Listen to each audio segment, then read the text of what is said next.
Okay, good morning, everyone. Welcome to the first Finance and Corporate Services meeting with the new members of Council. I'd also like to welcome Dev Tiagi, our new Deputy CAO. This is his first meeting as well. So we only have two items, but they are heavy on discussion. So we'll get right into it with user fees, which I believe is being led by Mr. Haggie. Sure. Thank you, Chair Davey, members of Council. I'll just be providing a short overview of user fees before we get into further discussions. And the first thing I'd like to start with is timing. And I'd like to acknowledge that I'm quite proud to be presenting the first item of business to the new Finance and Corporate Services Committee. But it's no mistake that user fees are coming to the first meeting of the committee. The user fee schedule assumes a January 1st implementation of all user fees, and the 2015 budgets are built based on user fees being changed January 1st. So as we go through discussions, it's important that Council keeps that in mind, that we are expecting that the user fees schedule would be approved before the end of the year so that they can be implemented January 1st. Failing to do that would mean there would have to be an adjustment either to budgets or to the actual fees. The fees would have to go up if they're deferred in order to raise the amount of revenue that we're assuming in the 2015 budget. Second, I'd just like to talk about the guideline that was provided to staff for user fees. And the guideline that was provided was 3%. So staff were told that, barring other explanation, 3% is the general guideline increase for user fees. It's slightly higher than the rate of inflation, which is right around 2.3%. But it was chosen for two reasons. The first is that user fees are generally seen as being more desirable than a general tax levy increase.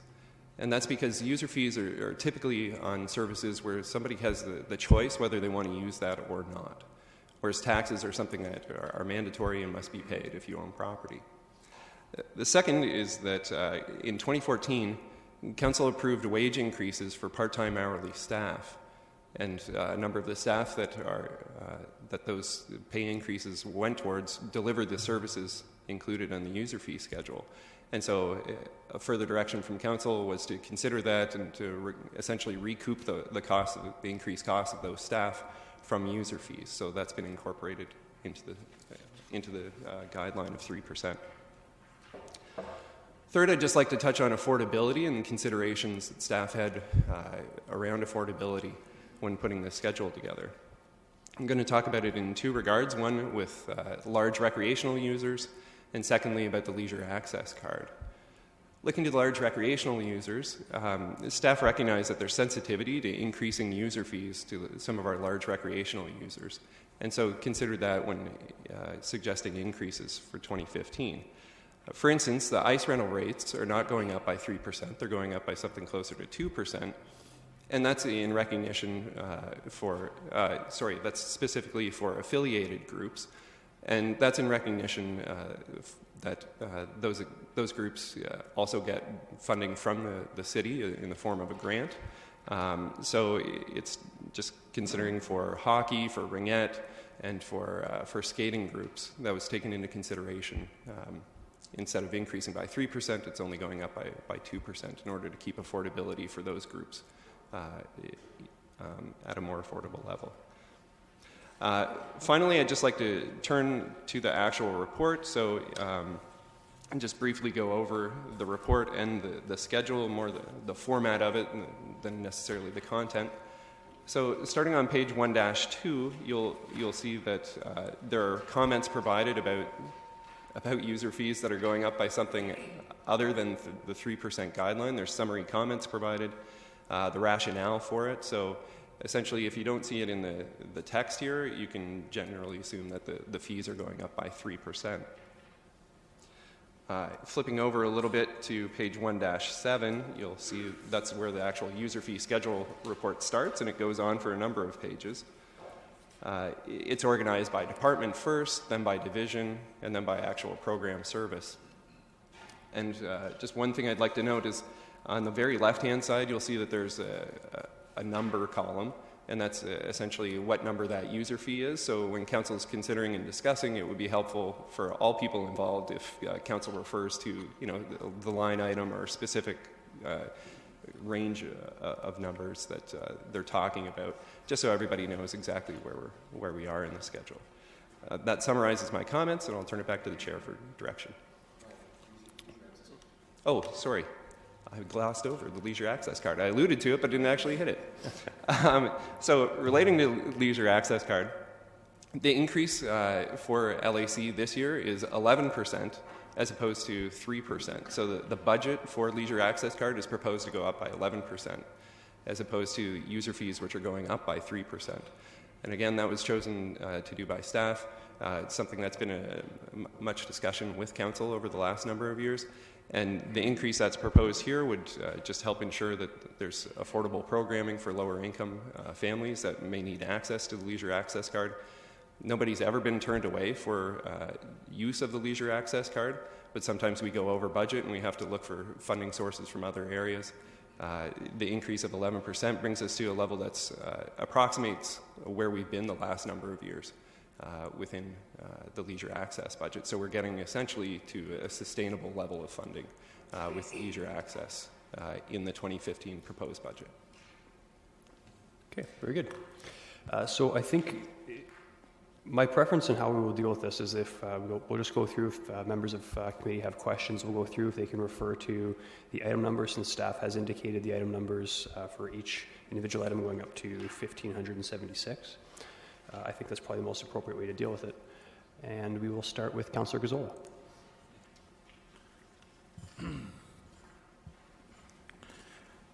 How long do I have? You have 5 minutes the first time, okay. but then we can come back to you. I'd like to, I'm not sure where to start. Can you tell me what the, you refer to the 2014 market salary adjustment. What was that? I know what it was, but what was the rate that it went up? Mr. Chapman. Through you, Mr. Chair, there was not a uniform adjustment. We had to increase the minimum wage for our lowest paid employees, and then the market adjustments were within a wide range depending on the grade level of the employee. So can you not give me a percentage increase that they might have gone up? Not off the top of my head. I can advise that the total cost of the adjustments were around $300,000. On the LACs, we've never cut anyone off because we didn't have the budget there, right? We've given the money or the assistance to the people that needed, regardless of what our budget was.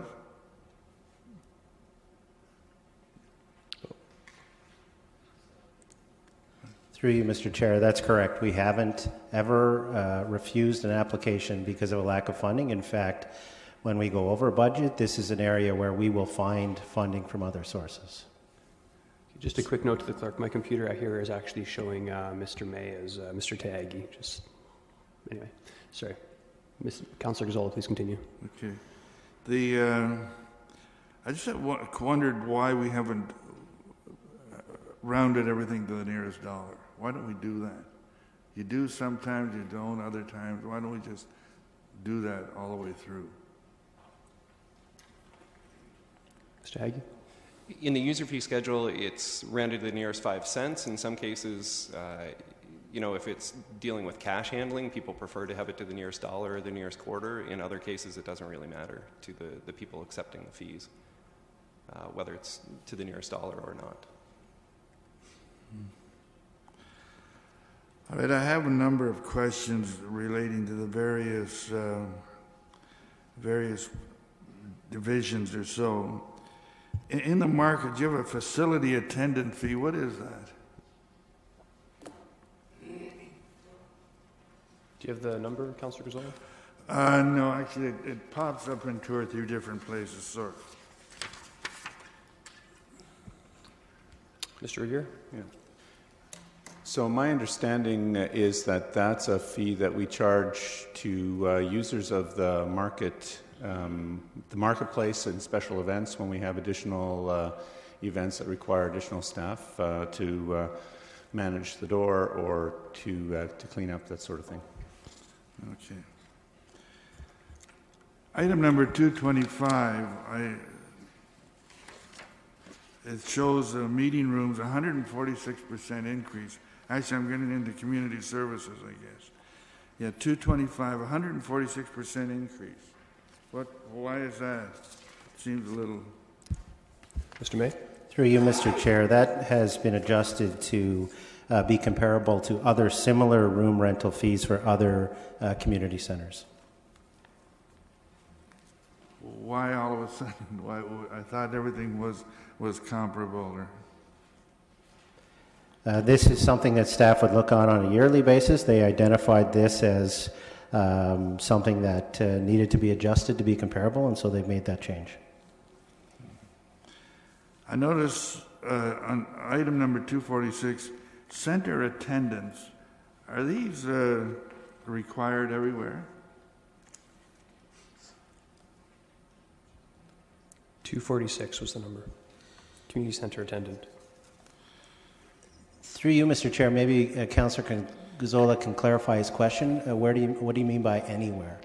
Well, I know.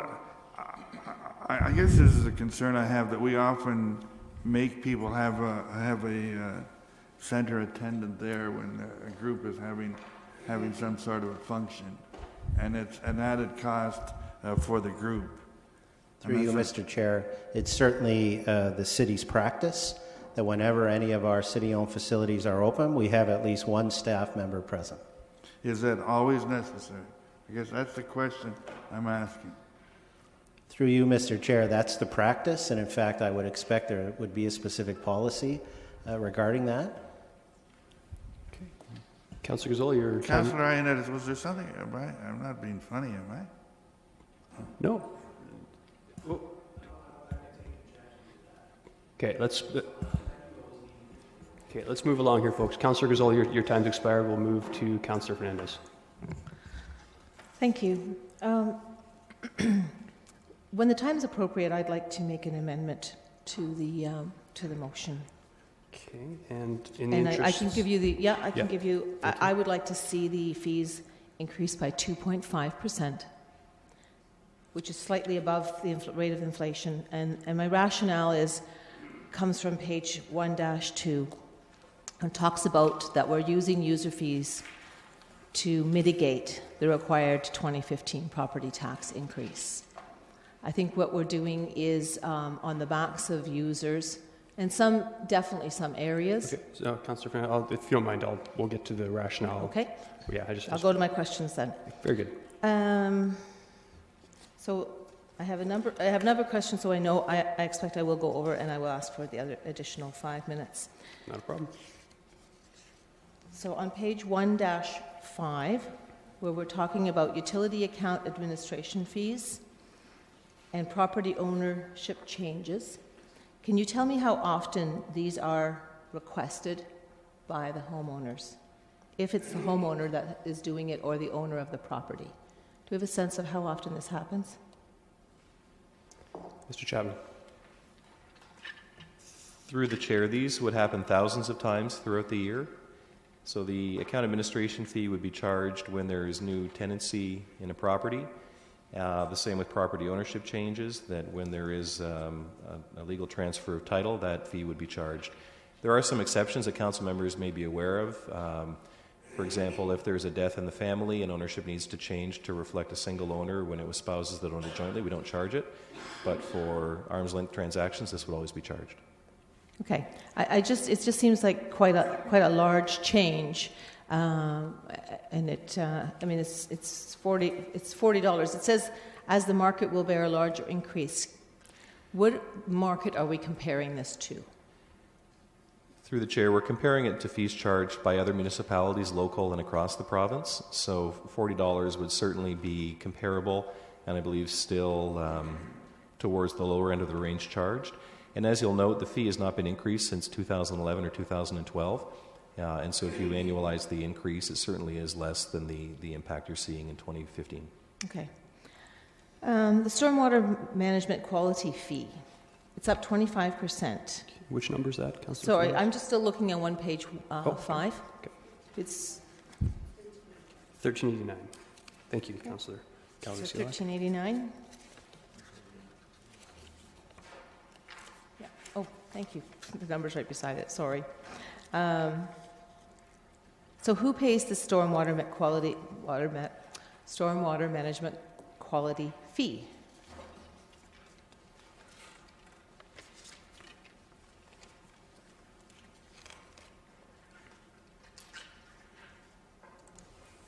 Mr. Gross. Through the chair, the fee is a cash in lieu fee.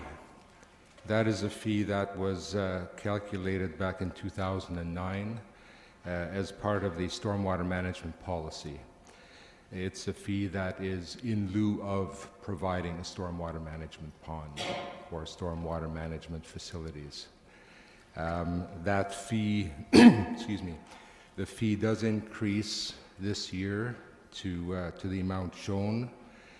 Any future increases will be subject to the class environmental assessment that is being undertaken for the stormwater master plan. Okay, so essentially what I'm understanding then is that this is a fee if a developer decides not to put in a stormwater management pond, or for example, if there's a large infill that's happening and there's no ability to put a stormwater management pond, they're charged this fee. That is correct. Okay, super, thank you. Water heater rentals is going up 5%. Curious to know why the increase. What has changed that we're needing to increase it 5%? Through you, Mr. Chair. You will note that we don't increase it on an annual basis. We increase it every second year or third year. It hasn't been increased since 2012, and it really just reflects the cost of providing that service to the resident. It's our servicing fee. It's just the administration of that. So this is cost recovery then? Yes, it is. Okay, it's 1509. Okay. Frozen water service thaw. How often do we have this happen? It's increasing. It's a new user fee. I know we had a pretty intense winter last year. Is this an outcome of that? Through you, Mr. Chair. Part of that is that it was a cost to the utility that we were not capturing before, and it actually truly is a cost that we have to take into consideration when providing the service. We can't subsidize the activities we perform, and this is one of those. Okay, so this is on the Continue. This is on the customer side. So they were never charged a fee before. How are we going to engage the public on this? I mean, it would be pretty shocking if you're already dealing with a burst pipe in your house or coming to your house. You're already having to deal with that and the ramifications of that, and now you're hit with a I mean, maybe explain a little bit more how this process happens. When we find that we've got a service that, and usually what the situation is, it's because it's a shallow service coming in from the street. Normally when it's at least 4 feet below grade, you don't end up having that problem. But we've had that where the services are shallow, so they freeze. And so we end up having to bypass the service in order to provide them with water at our expense. And this is a matter in which we're trying to recover some of the costs associated with performing work on behalf of the customer in order to do that. If they choose to use our services, this is what it costs us in order to do that. We don't charge them more than what it costs us. If it costs us less, that's what we will charge. But if it's a situation where we're actually trying to thaw out the service for them, then there is a cost that we incur, and we need to ensure that we are recovering that cost. Okay, because I don't want to come back to Mr. Whitmer because I have other questions for my next 5 minutes. Is there other services, other agencies or industry out there that could do the same service that we're doing? Yes, through you, Mr. Chair. There are other plumbers that can try to unthaw the service as well. The point is that once we're there, we try to do everything that we can for them. They can choose to access somebody else as well. Okay. All right. I may have follow-up after all. Okay. Very good. Councillor Galloway-Seelock. Excuse me. I was just wondering if we have any idea what for the leisure access card, the 11% that we're talking about increase, what does that turn into dollar figures? Mr. May? Through you, Mr. Chair, the proposed increase is about approximately 16,000. That's the increase? Yes. Okay. My second question then is from page 1-3 and 1-27. It's the same. It's the Committee of Adjustment fee, which is number 848. It's a new fee for pre-submission. I'm trying to understand what the intent of this new fee is and who it's geared towards. Mr. May? 848, the Committee of Adjustment fee for So, pre-submission. through you, Mr. Chair, in reality, this only happens a handful of times a year, and it really is where we have a significant amount of work done by our staff, and so we're trying to recover some of those costs. Are you able to give more of an example? Is it more for like a development, or is it on individual properties? It's the Committee of Adjustment fee to begin with is quite large, and so I'm just concerned that if it's going to be for residents, then... Yeah, so it would be for some of the larger, more complex Committee of Adjustment applications where they request a pre-submission, and as a result, require more staff time to complete. Okay, thank you. That's all my questions. Very good. Councillor Etherington. Through you, Mr. Chair, my first round, I just wanted to ask a few questions about LAC. It's close to my heart. Mr. May, can you tell me how many we helped in 2014 and how that compares to the number helped in 2013? Mr. May. Through you, Mr. Chair, in 2014, we had 4,442 approved users of the program. That is roughly 1,000 more than in 2013. And this continues to go up year after year, am I correct? That's correct. My understanding about this program, and I may be out of line here, but you can tell me. My understanding is that we ran out of money to help people in October, and this means that many people had difficulty registering for our winter programs. Is that correct? Through you, Mr. Chair, we have never refused an application or use because of a lack of funding. Yeah, I understand that, but where do we go to find that money? We'll look to areas within, generally, the Community Services Department where it's a lower priority, as this is one of our top priorities. Okay. And even though we're increasing the budget by, I believe you said, $16,000, I understand that the anticipation of the cost of the program this year, in 2015, would be $177,000 instead of $162,000, which is still way over the what we're allowing for it. Are we going to look elsewhere if we hit that $177,000 figure?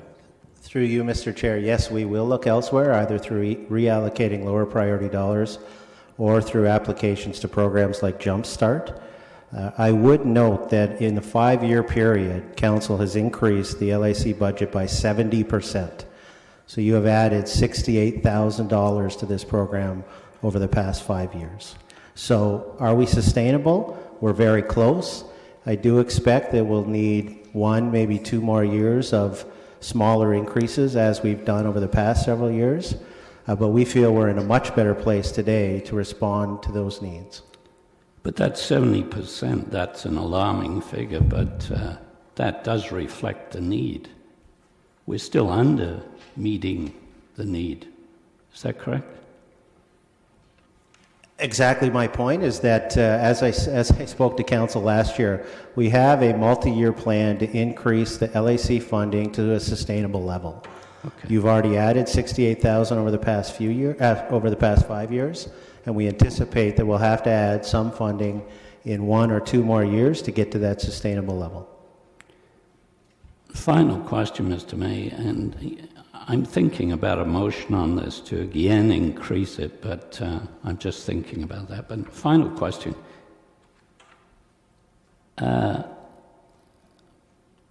Do we know how much per individual is paid in Waterloo to help people compared to Kitchener? Have we done that kind of survey?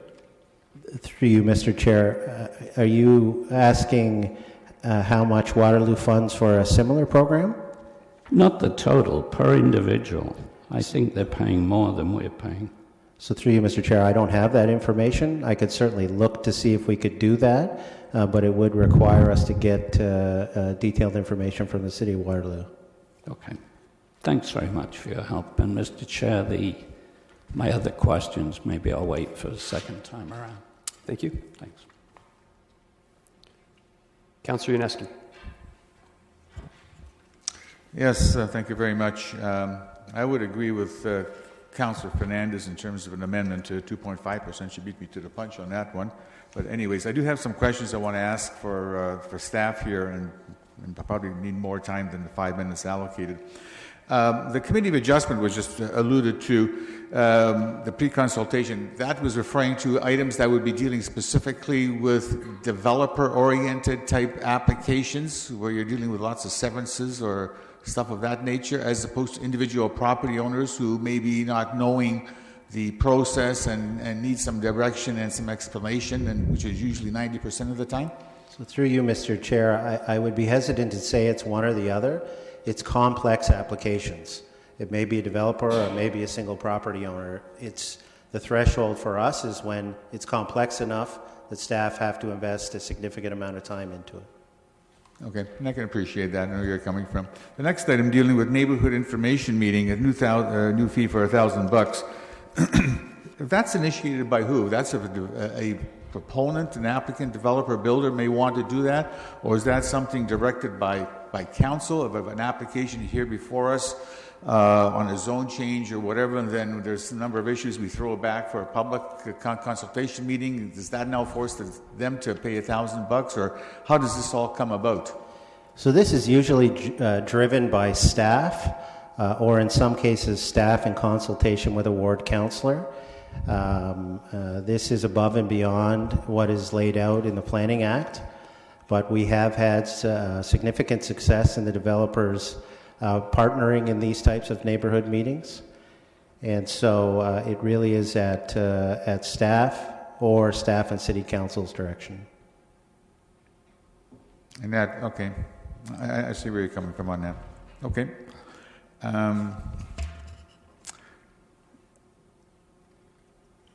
Just a clarification: the property owner changes of 1265 that Mr. Chapman was answering. That's a clarification that I know if I had some concerns on this, where property owners, there's a death in the family or something of that nature, and there's some other circumstances as well, they won't be charged. Is that what you said? Mr. Chapman? Yes, that's what I said. Okay, didn't quite hear the answer. Thank you.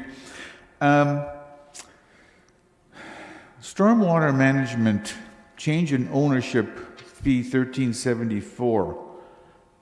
It's my understanding on the process of subdivisions that stormwater management ponds are always given to the municipality as a dedication as part of a plan of subdivision. So I don't see where there's a change in ownership anytime in the process, unless I'm missing something.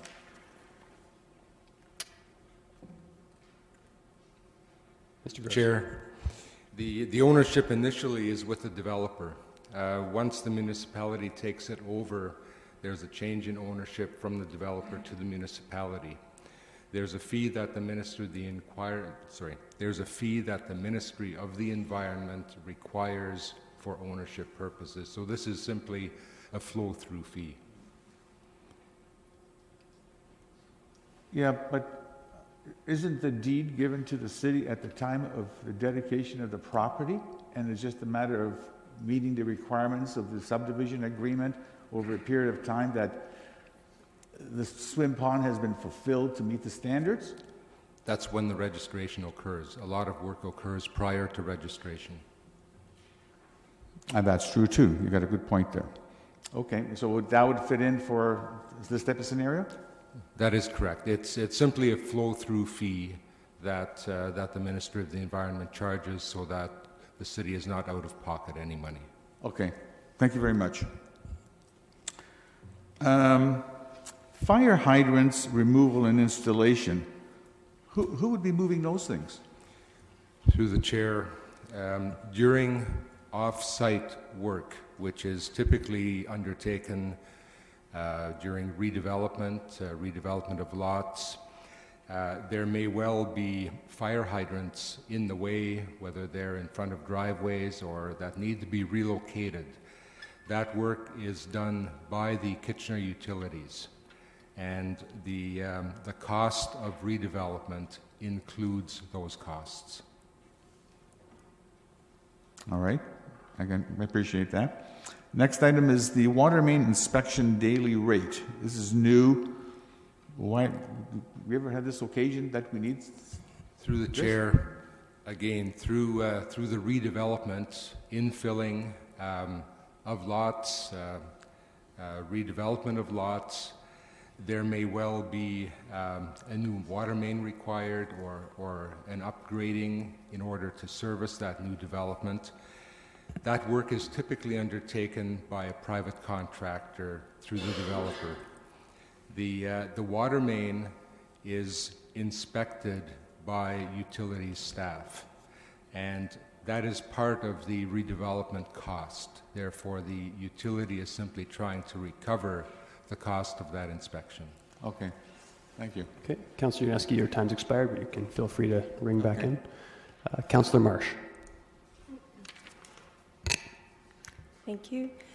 I just have two questions to start. The first one is just about the leisure access card. I wonder if anything in the budget for the leisure access card includes the advertisement and public awareness about that. Mr. May? Through you, Mr. Chair, I would suspect not. I would suspect that the budget is fully for benefits and then any marketing and advertising. Frankly, it's done mostly through word of mouth or through our staff at community centers who identify individuals that participate in the program. I don't recall us doing any large marketing program about LAC in the past few years.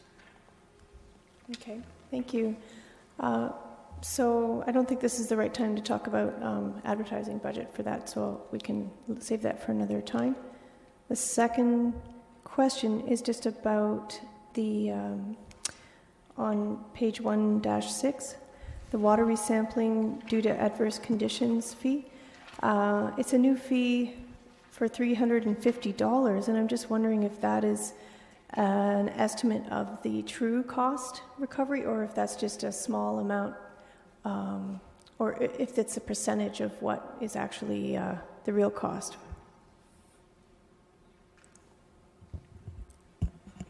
Through you, Mr. Chair. That's a fee that we anticipate is the cost associated with doing the sampling, sending it out to be tested, and then confirm that the water quality is appropriate, that we can then recharge everybody's lines as a result of the break or the work that was completed that caused the disruption in the first place. So it is intended to be a cost recovery for the city. It seems low to me, but I don't understand what is the real, what all is involved. So thank you. Thank you. Councillor Verbenovich. Sorry, Mayor Verbenovich. No problem. I get mixed up and confused by that too. You're going to need at least one more of those possibly in the future.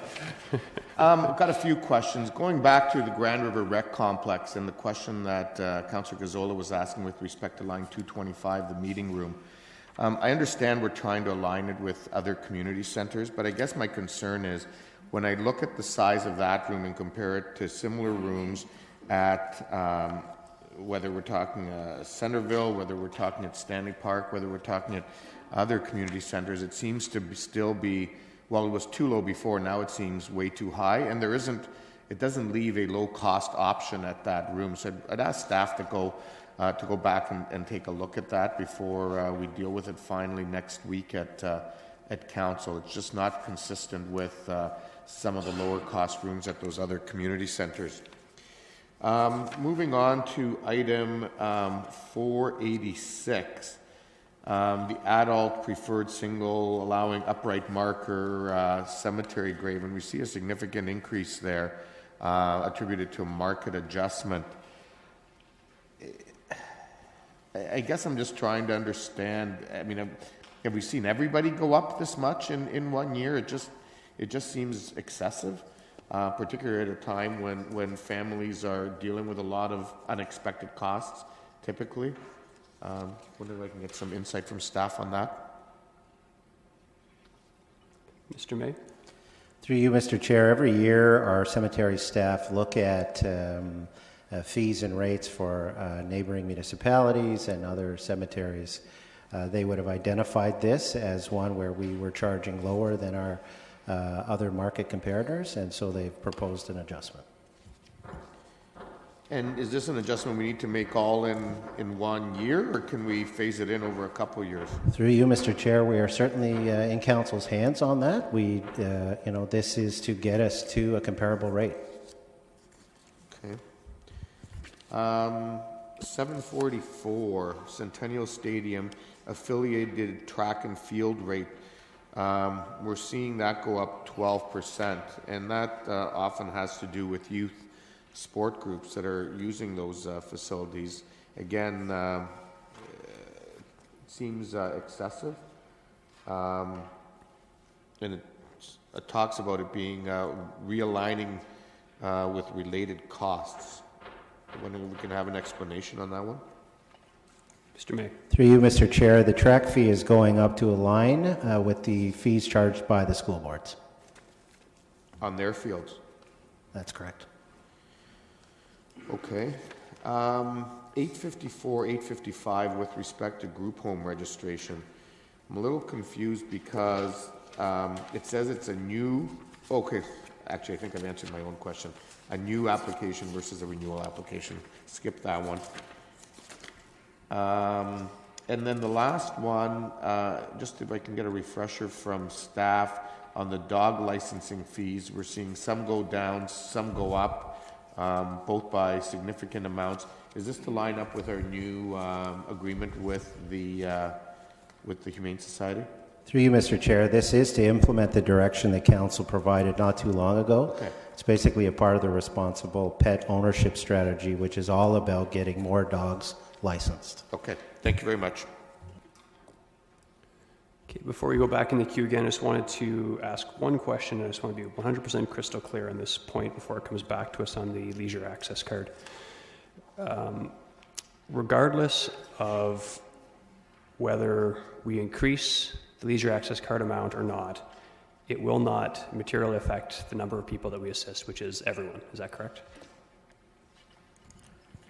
Through you, Mr. Chair, we will provide funding to anyone who applies for this program.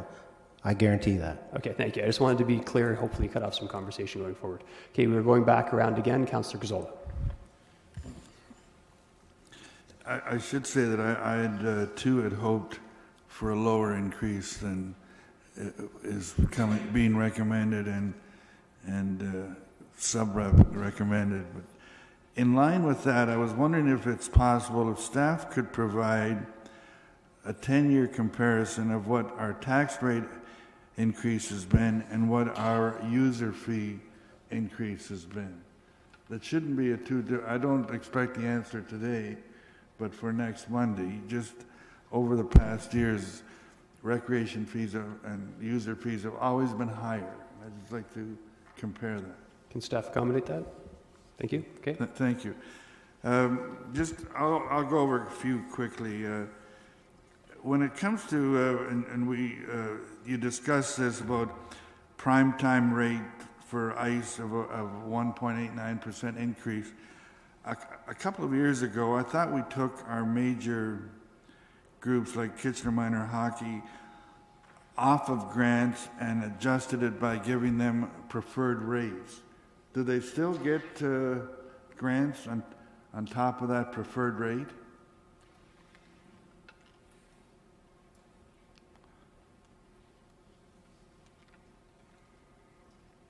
Mr. May? Through you, Mr. Chair, they do receive an operating grant on an annual basis. On top of the preferred rates? Okay, well, that's fine. I would like, one of the other questions I'd had, and it's a result of changing the process that we went through, I'd like to know what the total grant going to those organizations are now under the new system as compared to the old system. Is that something that's possible? Through you, Mr. Chair. Again, that doesn't have to be done right away. We can bring that back before council next Monday. Very good. Well, it doesn't even have to come to then, okay? It's just something that we did change, and I would like to have seen a report come back. I just want to move to fire quickly, the direct detect. I noticed there's a decrease in the fees, and it's just my question, and again, it's for a future. I'd hope that someday everybody in this city would be on direct detect. It would be a service that we have the ability to provide, and I'm just want to know if have we thought of other ways of getting this tremendous opportunity more widely used in our community. So that's for another day too, but I do want to mention that. Through you, Mr. Chair, Councillor Gazzola, I couldn't agree more with you, and it is a body of work that we'll undertake in the next couple of years.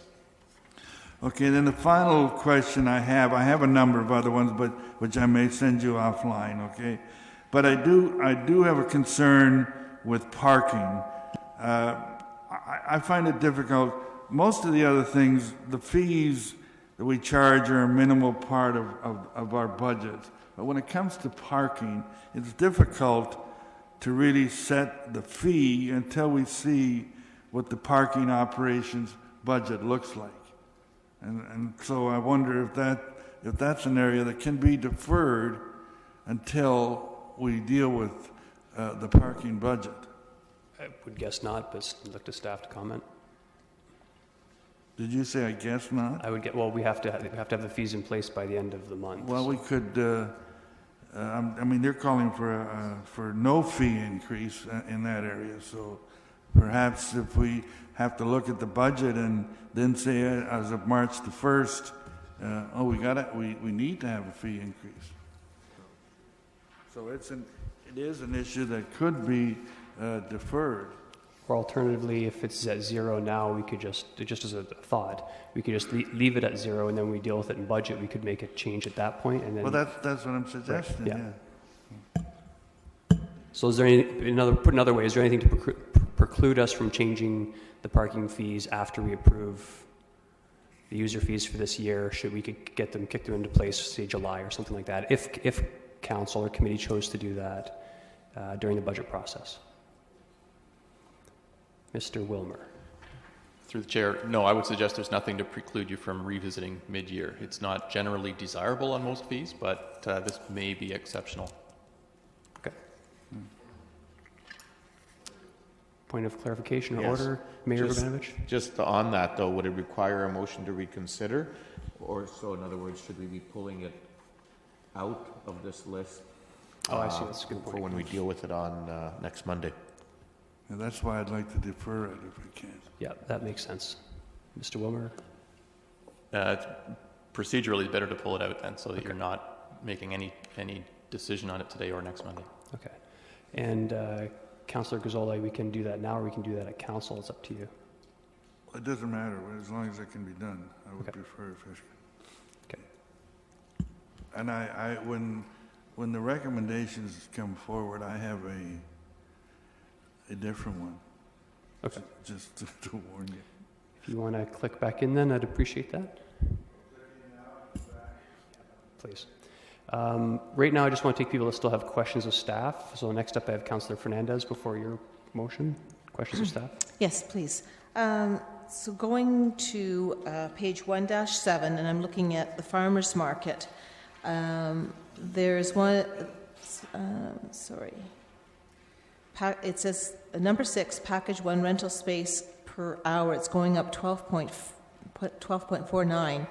But what I'm noticing is the increase brings us in line with the competition. Who is our competition? Through you, Chair Davey. Mr. Aguirre. We would have a variety of kitchens that are offering teaching and group activity type group activities as part of their portfolio. Entertaining elements in downtown Kitchener would be one of them. There would be others around the region that don't come to mind right off the top of my head. So you're leading me to understand that we are competing with some private industry, the private sector businesses. Our facility itself is quite unique. It's probably among the larger ones. It's able to accommodate much larger groups. It's been designed to handle groups up to 100, 150. On a Saturday, of course, the Kitchener Market is a very busy venue, and we have people who are interested in much larger educational opportunities for their clients. So, there would be people specialize as they in different markets. The entertaining elements would be quite different from the Kitchener Market. Okay, I just wanted to understand who our competitors are. It's not a huge increase, and I think it will help us be more profitable. Sorry, I've got all these sticky notes. When we're talking about on Bright Up Center 210, and it's all these different rooms, and it talks about aligning with community centers. Is the Bright Up Center not a community center? Or are we dealing with the same thing? It's a cost recovery related to the increase in wages? Mr. May? Through you, Mr. Chair. So what it's saying is that they have taken a look at all of our other community centers and are recommending a rate that's in line with similar rooms at other community centers. Okay. You may as well stay clicked on, because I think this one will be for you too.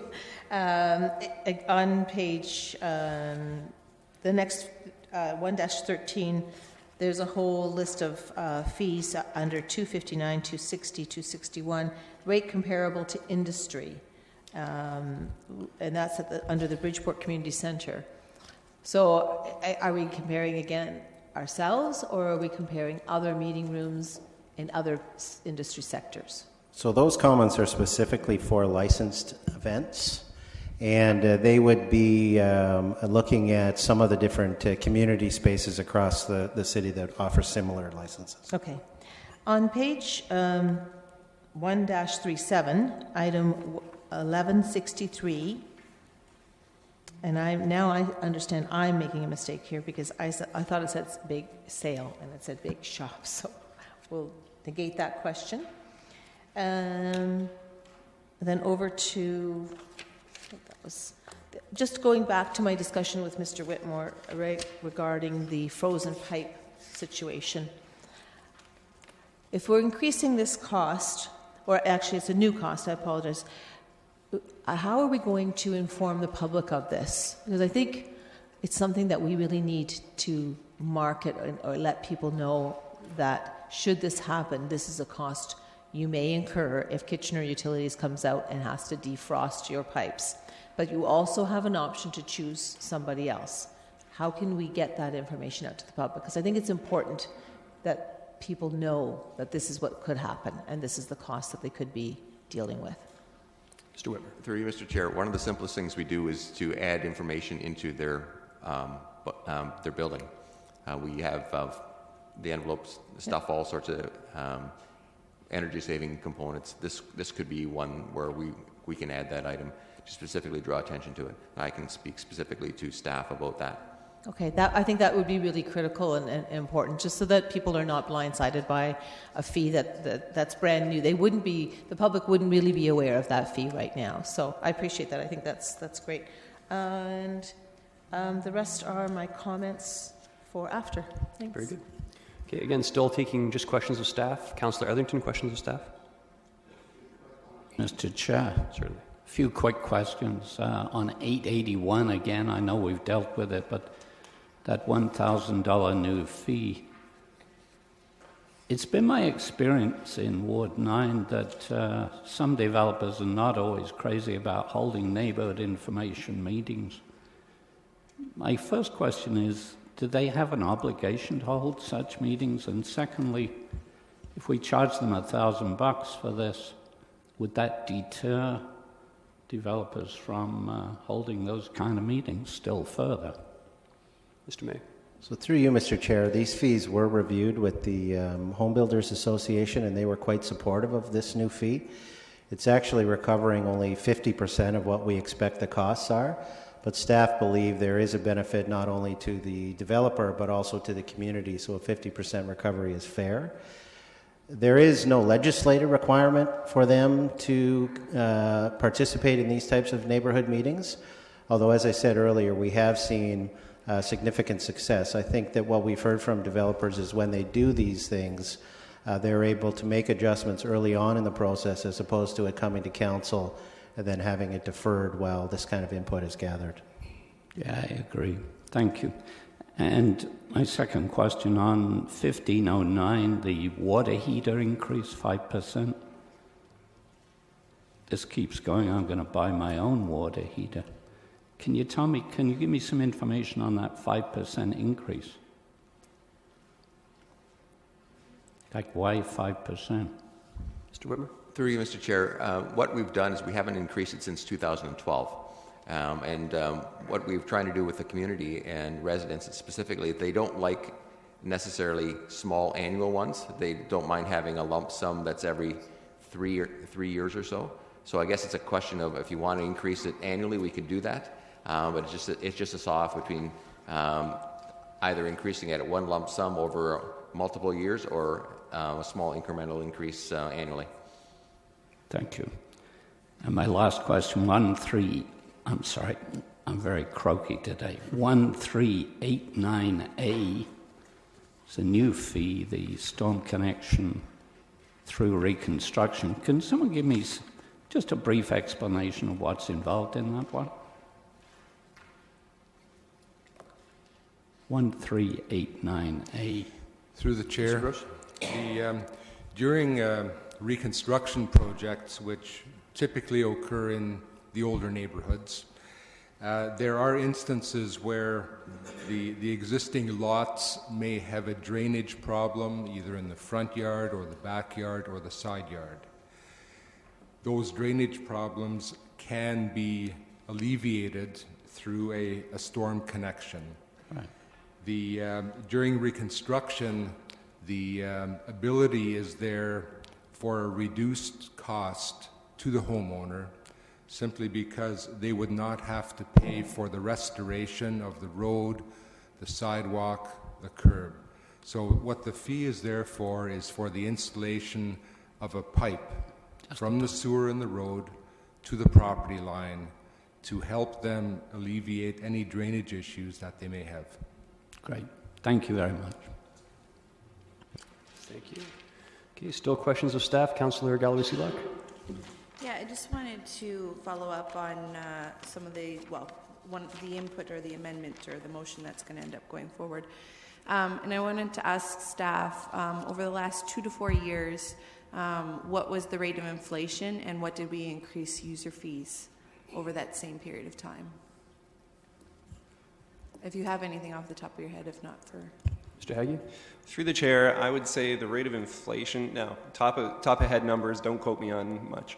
The rate of inflation has been more around 2%, and our user fee increases have been more around 3%. Is kind of the general gist, I would say, over the last term of council. And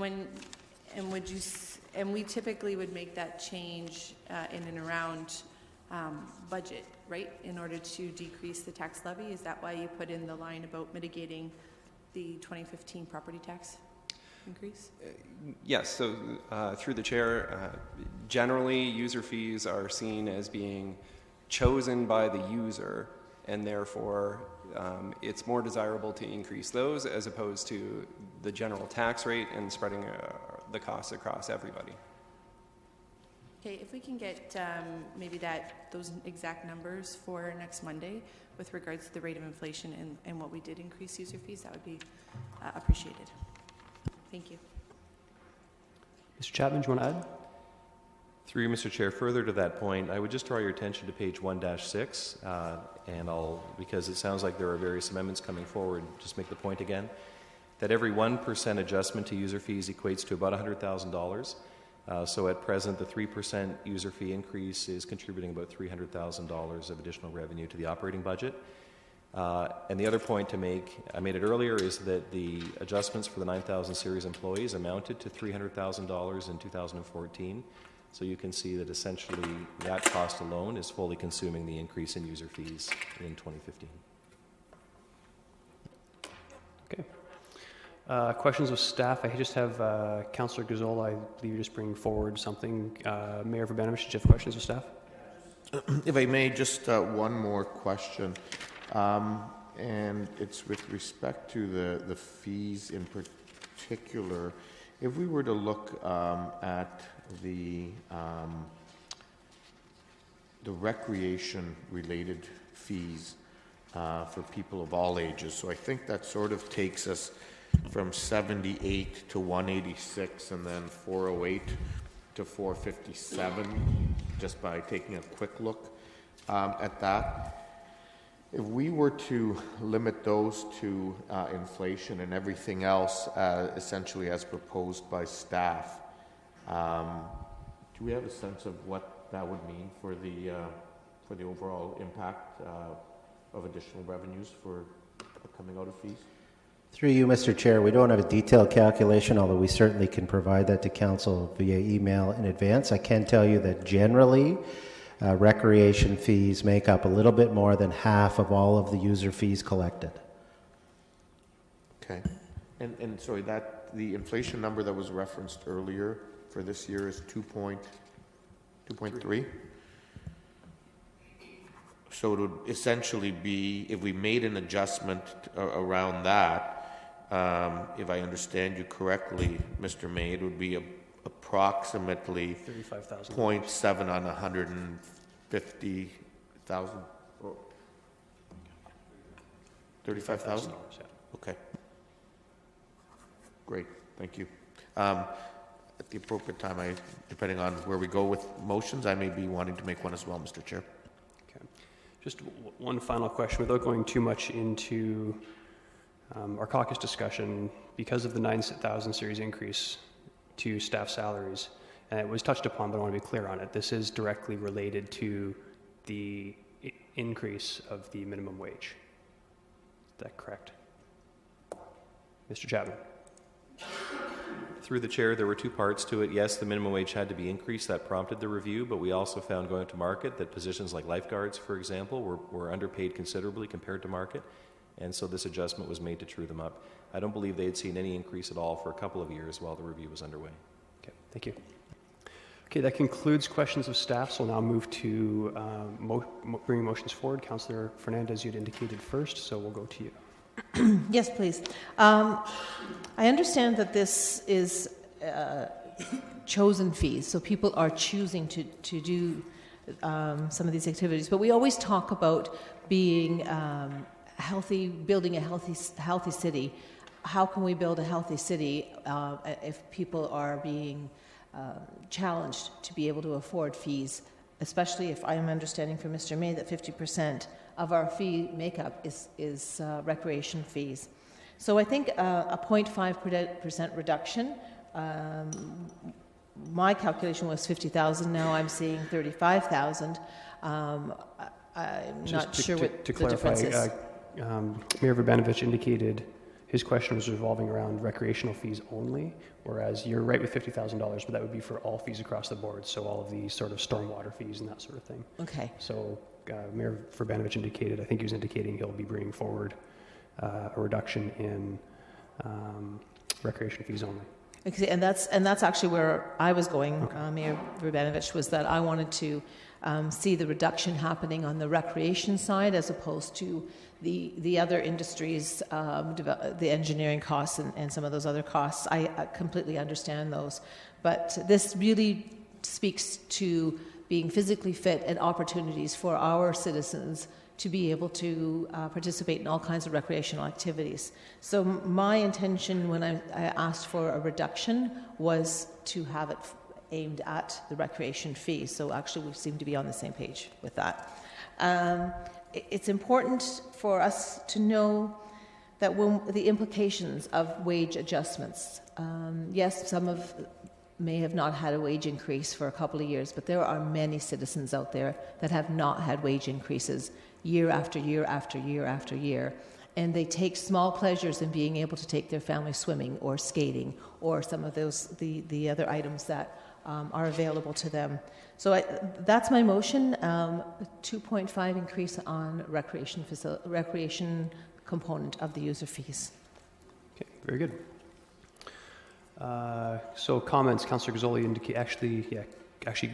correction. Councillor Etherington did indicate something about leisure access cards, so I'll go to him first. If I don't believe it's necessary, but through you, Mr. Chair, do you want my comments and the motion, or how do you want to go about this? Well, I I'd actually kind of like to get all of the ideas for motions on the floor. So if you had any potential amendments, I'd like to get those out there so we can flesh them out. Okay, I have the motion written out. Should we put that up first? Or? Okay, yeah? Sure. Thank you. And my comments on this, and just to get them out of the way, this is, to me, it's one of the most essential and meaningful programs we deal with as a council. I don't want to see, and I hear what staff is saying, I don't ever want to see a single child or senior citizen unable to afford our programs. And I think we can find other ways to trim costs in order to bring this program up to the real need. For that reason, I've got this motion on the floor. Just a quick comment. I don't like I've never liked to me, loosey-goosey way we approach this subject. We know what it costs, and we consistently don't budget to meet that cost. Now, we don't do that with any other item, any other type of budget item. And believe me, I understand what staff is saying, and I know I've been hearing that for several years. I know we don't turn anyone away, but I just don't understand why we don't get real about the cost of this program so we don't have to scramble around and look for money in other quarters. So I would ask for the support on this motion. Okay, thank you. Councillor Gazzola.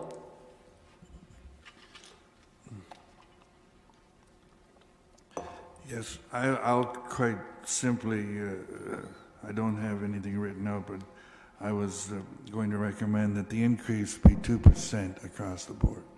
And if I could just speak to it, I have been pushing for a number of years to get our other fees. We have so many other fees now, things that we've removed from the tax rate, and they're always going up considerably. I know, and I've agreed with staff that in the past I have totally supported a higher rate for these fees, considering that people do have some choice in them, and they don't have choices when it comes to property taxes. But with these fees, I felt they always did. But looking at it, most of the items for services are things that fall mainly under the mandate of local government and which are not provided or cannot be provided by the private sector. Swimming pools, things like that. So they really are part of the tax levy, even though because they are things that only the government provides. So in that argument, I think is that it's, and I know it's a lot easier to increase that, and we always come out with a nice low mill rate increase. We've been doing this for a number of years, and if you look at a compounding what happens, there's been a considerable increase in this area, and that's for that reason I wanted to see this year user fees come in at slightly less than what we are seeing the inflation rate at. Because I think in the past they've paid the price, and I think it's time for them to come more in line, because they are a cost of the household in addition to property taxes and utility fees and all the other things. So for that basis, I would ask people to support a lower. And I know it's going to cost money on our. We've already thrown out, and that was one of the questions. You know, what is the cost? And I see every 1% we're talking $100,000. So we're talking $100,000. As far as the issue of the bringing our other staff up to where they should have been on their wages, no one could argue with that. So that's a cost that we had to incur.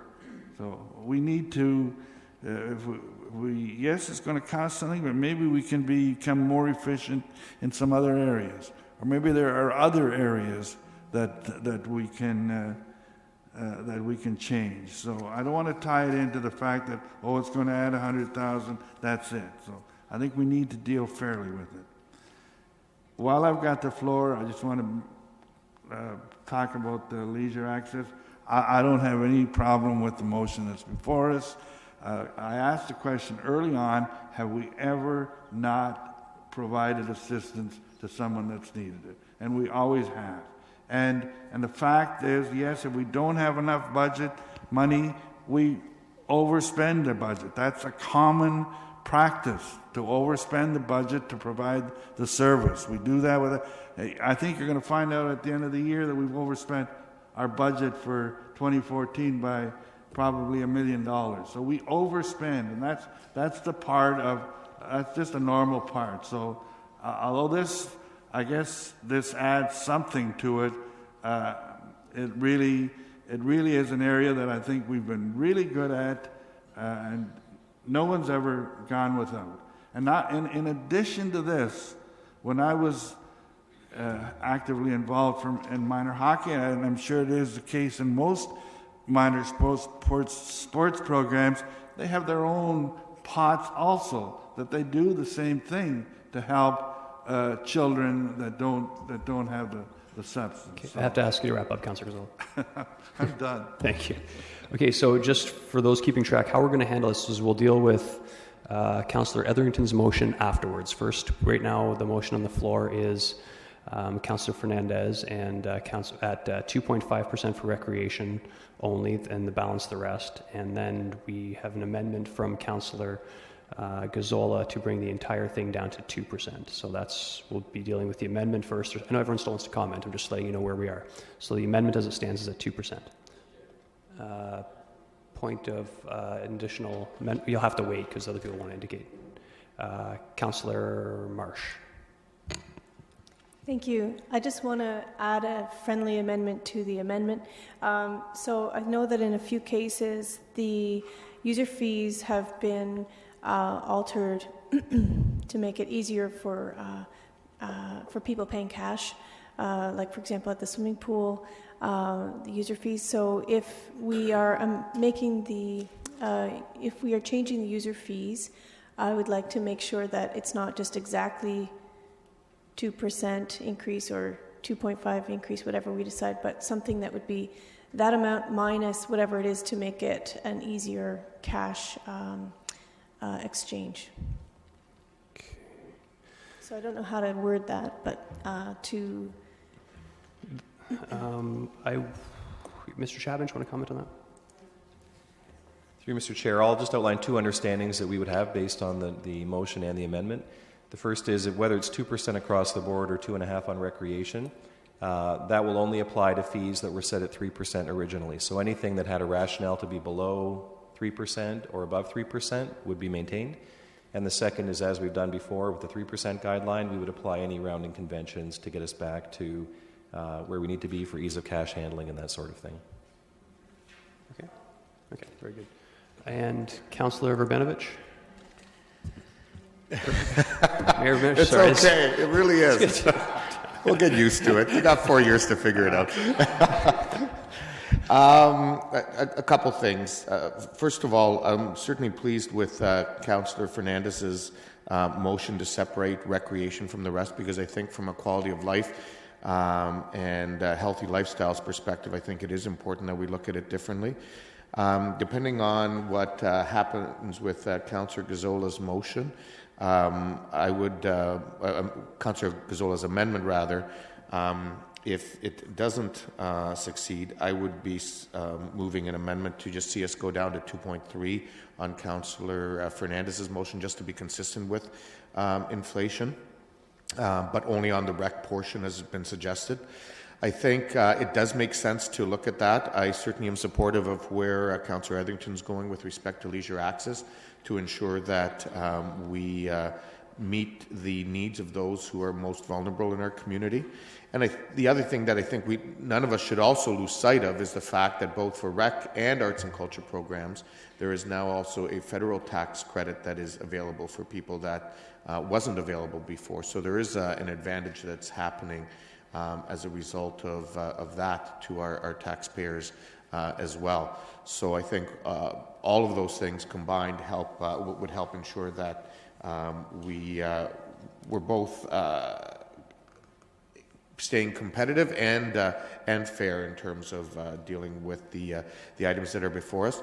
I guess there's only two things in particular that I'm hoping will come back on Monday, and that was, again, just to reiterate, number 225, and that was the room increase at Grand River Rec Complex, and number 486, which was the single graves. I'd like to see that one phased in over 2 years.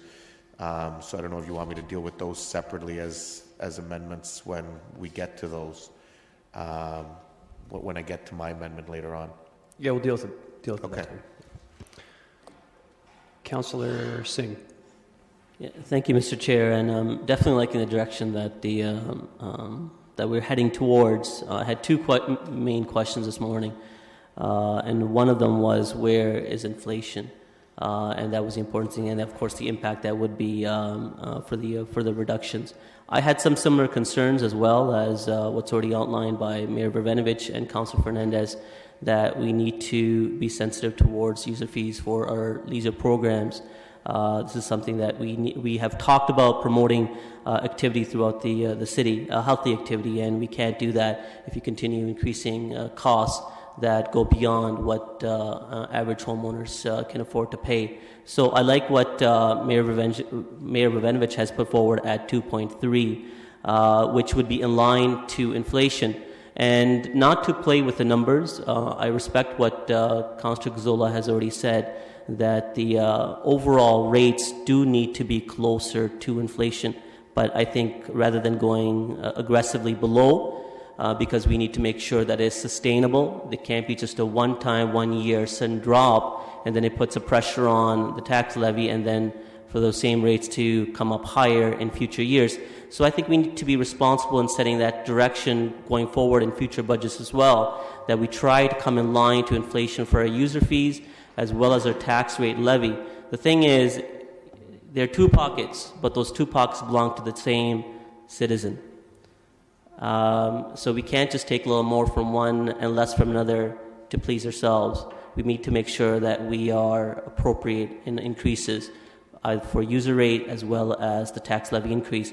So my amendment would be at a 2.3 across the board, except for obviously some certain items which are well beyond the 3% recommended by staff. So instead of 3, it would be 2.3. Oh, yeah. Instead of 3%, 2.3%. Across the board. Across the board. Okay. So for those keeping track, we have Councillor Fernandez's motion at 2.5% for recreation. Then we'll be dealing with Councillor Gazzola's at 2% across the board. And should that not be successful, we'll deal with Councillor Verbenovich at 2.3% for recreation. Should that not be successful, we'll deal with Councillor Singh at 2.3 across the board. Okay, Councillor Galloway-Seelock. I have nothing to amend. I have comments. Thank you. I find it interesting as we sit here today, recalling the last 4 years. And we've heard from staff that traditionally in the past, and not exact figures, but we'll get that before Monday, that typically the rate of inflation over the last 4 years, 2 to 4 years, was 2%, and our user fees were increased 3%. And the comments that I'm hearing today is that we should tie them closer. Well, traditionally we haven't done that. That doesn't mean we can't do it today. I'm just interested in the new perspectives that are coming forward and the rationales for those perspectives, because traditionally we have used user fees to help offset some of the tax levy for the exact reasons that are outlined in this report. So I find it kind of interesting that the change in direction and the change in philosophies that are coming forward. I do want to respond to the fact that, well, we have an obligation as municipal government to provide recreational opportunities. We're starting to see a little bit of a change in the private sector and what they have to offer. We have pools that offer swim lessons at the YMCA. We have a swimming pool at the Athletic Club, which is a fitness center, as well as we've seen our soccer club go out and, well, not the soccer club, but they're renting a place that a private citizen now owns to provide soccer facilities. And we're seeing across Ontario that a lot more private sector arenas, fitness facilities, and training centers are popping up. So there is competition out there with regards to recreational opportunities for our community. Having said that, some of them are way higher, but I do agree with Councillor Fernandez's motion at 2.5% for recreation fees only. I think we need to continue at the 3% increase. We're sitting here talking about minimal dollars, of course, but we're splitting hairs between 2.5 and 2.3 and 2%, quite frankly. And we're not even into the heart of the budget. We don't even know where we're coming in with the rest of our budget lines. So I think it's kind of interesting. And one other thing that I wanted to just quickly comment on is the leisure access card. I've been a proponent of it since the day I started. I will continue to be a proponent, but I think with what the approach that staff have brought forward by making an 11% increase is the right and prudent thing to do this year as we look to continue to get to a place where we can be sustainable in that budget, and taking that stepped and staged approach I think is the right approach to take. So I will support a 2.5% increase on recreation fees only. I'll stay with staff's recommendation on the leisure access. And I think it'll be interesting to see when we get the information from staff with regards to where the rate of inflation in the user fees were over the last number of years, for everyone to take a look at that and see where you remember being in those for the people who've been around the table for a while. Thank you. Lastly, Councillor Yaneski. We've been dealing with user fees for a long time, and it serves its purpose. I look at the user fees as two components of it. You sort of say it as a user fee that the public has a choice on. They do to a degree, and they don't to a degree. Yes, recreationally, if you want to use a hockey arena, go swimming or wherever, you have the option of either going or not, and then paying a fee to use that particular facility.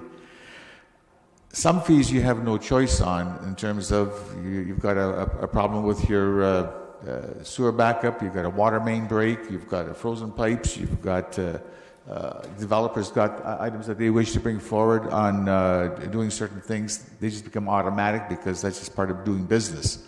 And there's no choice there, just you got to pay it. And that's just the way it goes. I have looked at the fees that we have been increasing of user fees over the last term of roughly 3%. Inflation has been 1 to 2%. Even last year, our tax increase was just 0.99, just under 1%, yet our user fees were at 3%. So the philosophy that was outlined was that, yes, we'll use the user fees.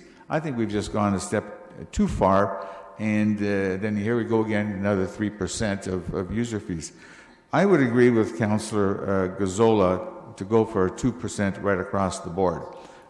Yes, it does capture the users of recreational facilities, but I've also heard from the development industry, which is my line of work, that they, supported the increases of zone changes or building permit fees and public meeting fees, but they supported them reluctantly, because what they do is just take that fee and then pass it on to the home builder in terms of their price of the cost on land development and price of the house. So it still comes back to the taxpayer in the end. I think we should try to hold it at 2% because we have been increasing it for, like I said, for the last few years. Inflation has been much lower, and I know there's a report pending, and I think those statistics that will come forward from finance people will justify where we're coming from. I'm fine with the rest of the report. Some of the new items that have come forward have been confirmed by staff as to the rationale as to why we need them, and I'm okay with that. The leisure access fee is a little shortfall. I have no concern on that. I'm prepared to support that as well. So in the end, notwithstanding the 2.5%, 2.3%, and breaking it down, I think we should just go straight to 2% right across the board. Councillor Gazzola, very, very brief, please. I'm not making any comment. I just want to ask you a question as to how you're going to go through the process. I was hoping that you would start at the lowest and work up. I think procedurally I have to go in order of when the motions are brought forward. Which will you ever get? Is it possible that some of the amendments you won't even get to that? No, we'll get to all of them. You're going to deal with all the amendments? Oh, actually, sorry, yeah. So if we approve yours, yeah, we'll deal with all of them. So even if whether we approve or disapprove yours, then Councillor Urbanovich will bring his motion forward, and then we'll approve it in place of or not approve it. And if that fails, then we'll go to. It's the only way that we can do it because we've got 4 in front of us, unfortunately. Yeah, but I thought logically it starts either high or low and work one way or the other. You're starting in the middle. Yeah, well, but that's the only way to do it fairly in terms of who brings in. So I will comment. I'm a little concerned because we're not really saving the general populace any money here. No matter what we do, all we're doing is spreading it out. In some cases, we're spreading out what a developer would pay and making the general tax pay. In some cases, we're spreading out what one person that wants to go swimming would pay against someone who chooses not to or can't afford to. I thought what staff brought forward was fair and reasonable because when it comes right down to it, I think people would rather be able to have the opportunity to save money versus having to pay it put on their tax roll. I will support Councillor Fernandez's original motion at 2.5%. I think that's fair and balanced, but you also have to remember that these costs are there. One of the reasons that these are bumped up is because the minimum wage went up. Your preference for minimum wage going up is beside the point. It's in place, and there's a cost there. We either pass it on to people that partake in these activities or we make everyone pay for it, and I think it's more appropriate to have the people that participate pay for it. So with that, again, Councillor Fernandez's motion is brought forward first at 2.5% for recreation, but we'll first deal with Councillor Gazzola's amendment, and that would be to have the fees 2% across the board, notwithstanding staff's tweaking of some of those figures, okay? So recorded vote's been called. Is everyone clear on that? If new members of council, you understand where we are? Sure. So first we're voting on 2% across the board, okay? And then whether that fails or not is actually moot. And then we'll be dealing with Mayor Urbanovich at 2.3% just for recreation, okay? And then followed by Councillor Singh's motion at 2.3% across the board. So not just recreation, but across the board. And if all of those fail, then it would be Councillor Fernandez's original motion at 2.5%. Point of order. Councillor Gallo-Silak. I believe that you can only take one amendment before you have to take the original motion, because I've fought for this before. What's the point in bringing your motion forward first if you can't ever get to vote for it until last?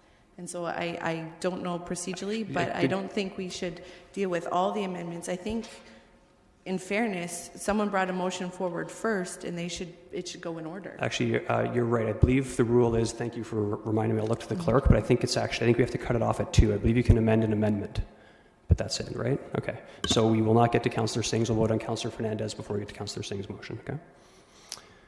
Thank you, Councillor Gallo-Silak. Mayor Urbanovich, I have you in the queue? No? Same point? Okay. Thank you. So, again, we are now voting on 2% across the board, okay? And a recorded vote has been called.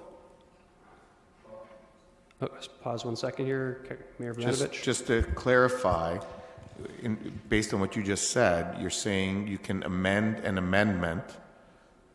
So in other words... Oh, we should deal with yours first. You should deal with mine first, then you would go to Councillor Gazzola's, then you would go to the original motion. Thank you. Thank you. I think I'm correct on that. Yeah, 4 motions. Councillor Singh, comment? And to the same point, if you can amend an amendment, Mayor Vojanovic is amending Councillor Fernandez's amendment, and whereas I'm amending Councillor Gazzola's amendment. Is that not correct? No, you can only take, the rules of procedure say only 2, so you can only amend an amendment. I just got them backwards. Okay. Okay, so we are now voting on 2.3% for recreation only as per Mayor Vojanovic. Okay, are we clear? And the rest being as is. Okay. Voting is open. 2.3% for recreation only.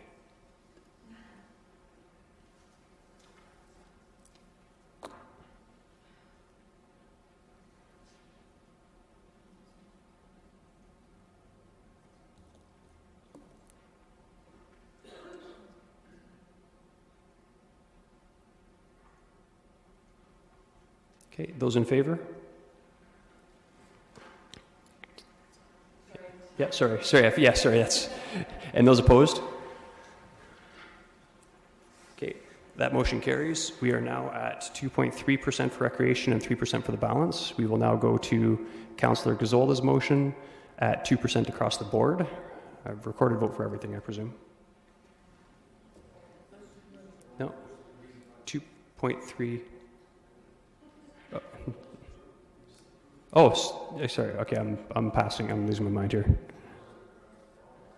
Okay, so we're good. The amendments have thrown me off guard. So is everyone clear on that then? So we're good at the 2.3% with recreation and 3% for the balance. We now have to deal with Councillor Etherington's motion for the leisure access. Oh, main motion. Yeah, sorry. The amendment passed, and I have to vote in the main motion. So the main motion is 3% across the board except for recreation, which is 2.3% as per the amendment we just went through. But didn't that just get lost by Mayor Vojanovic? No, it passed. Yeah, that's what... Yeah. So we have to vote in the balance of the motion. Okay. Yeah. So it's essentially your motion as amended by Mayor Vojanovic at 2.3%. Okay. Sorry. Okay. So the voting is open now. So this is for the main motion as it is, with 2.3%.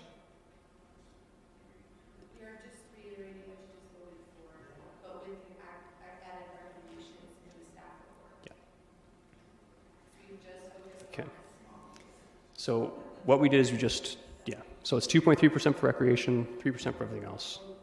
Yes or no? Yeah.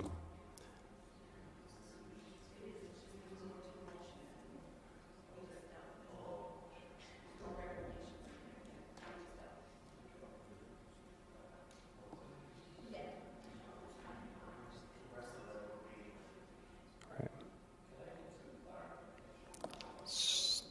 Certainly. Sorry, clarification on... Okay, so we just approved Mayor Vojanovic changed the recreation portion of the 3% only to 2.3%, and that passed. So now we're just voting on the main motion as if it was a single motion, 3% across the board, but 2.3% for recreation. Am I correct? Yes.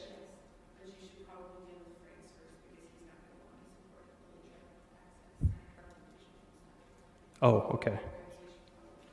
Right, okay. Yeah, so that's a good point. So what we will do, because the leisure access portion is buried into this, we should deal with Councillor Etherington's motion first at the...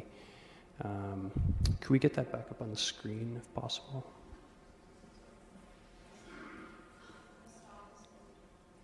Stop the vote, please, yes.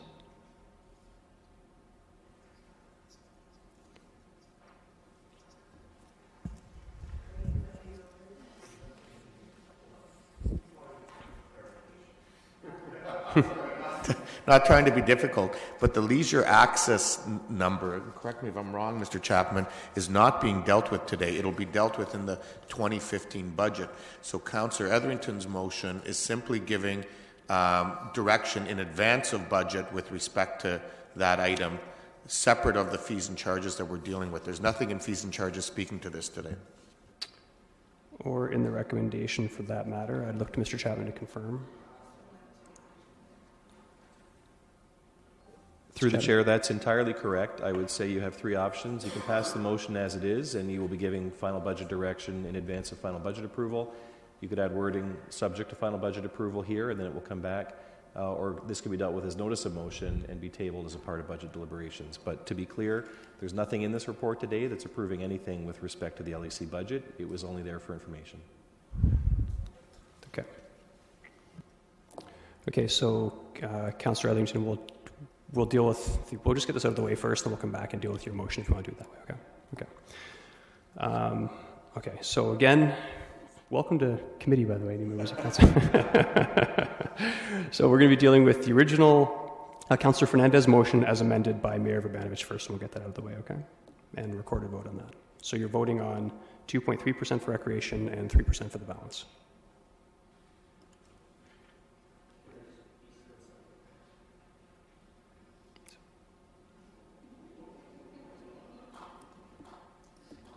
Being a pain.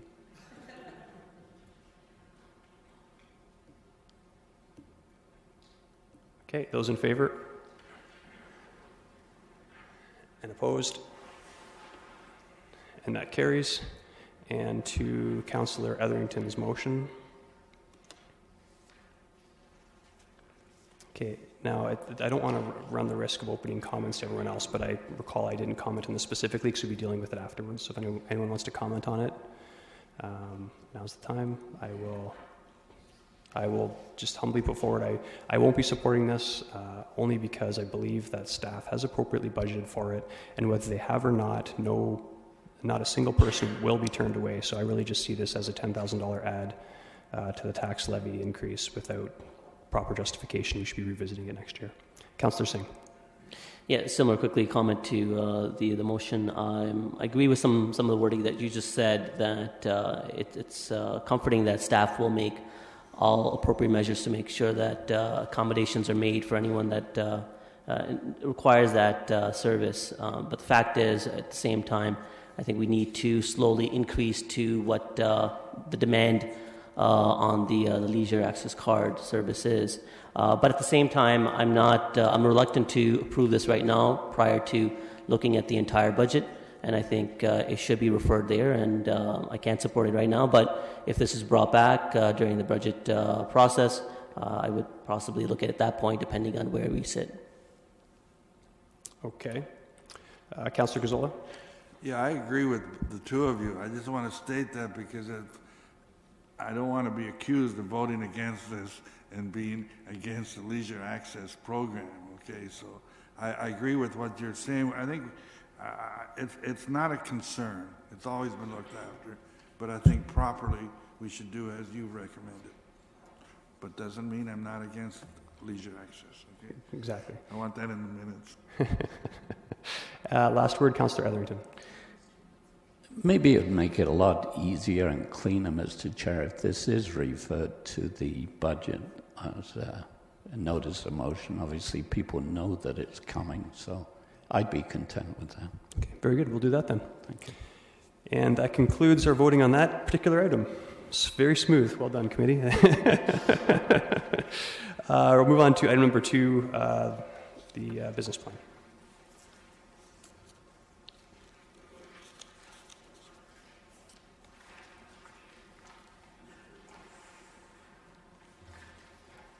And Laurie, when you're ready.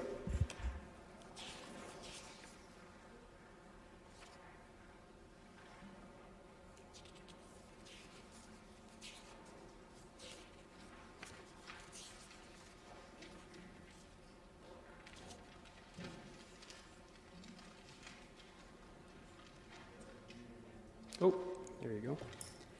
Speech from Laurie.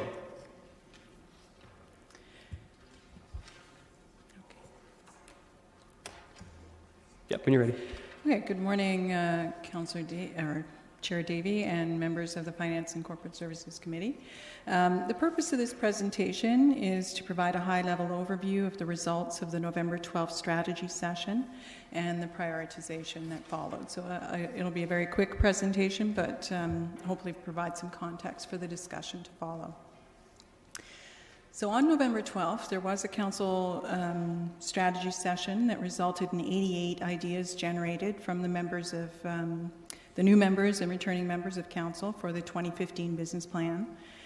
In looking at that, more than 40% of those ideas are aligned with work that's already in progress, and following that strategy session, members of council were requested to prioritize the remaining 50 ideas. So the results of that process will be presented and discussed today. So with 88 ideas generated, at the request of council, we were asked to sort of sort through those and identify those ones that represent work or are aligned with work that's already in progress. And we did do a very quick assessment of that and figured that there were about 38 ideas there that represent either projects or minor adjustments to core service work, and that left 50 ideas to be prioritized by council. We did provide you with a complete list of all of those ideas in Appendix A to this report. So I'll just speak briefly about the in-progress ideas. There were 38 ideas that we identified as potentially being in progress. Half of those do represent project work, either projects that are currently on the 2014 to 2016 business plan or projects that are in progress and are expected to be added to the next business plan. The other half of those 38 ideas really are more aligned with the way that we do, the way we manage our core service and the way we work every day. And so those adjustments will be made in terms of the core service that we deliver and won't actually result in projects on the business plan. It is the intention of staff that all 38 of these ideas will be incorporated into the work of 2015, and so we can certainly clarify that or take questions on that through this discussion if you would like. So that really leaves 50 ideas that represent new work. We did let council know in the strategy session that we do not have enough resources to do all 50 projects and that we would need to select the top priorities as focus for 2015.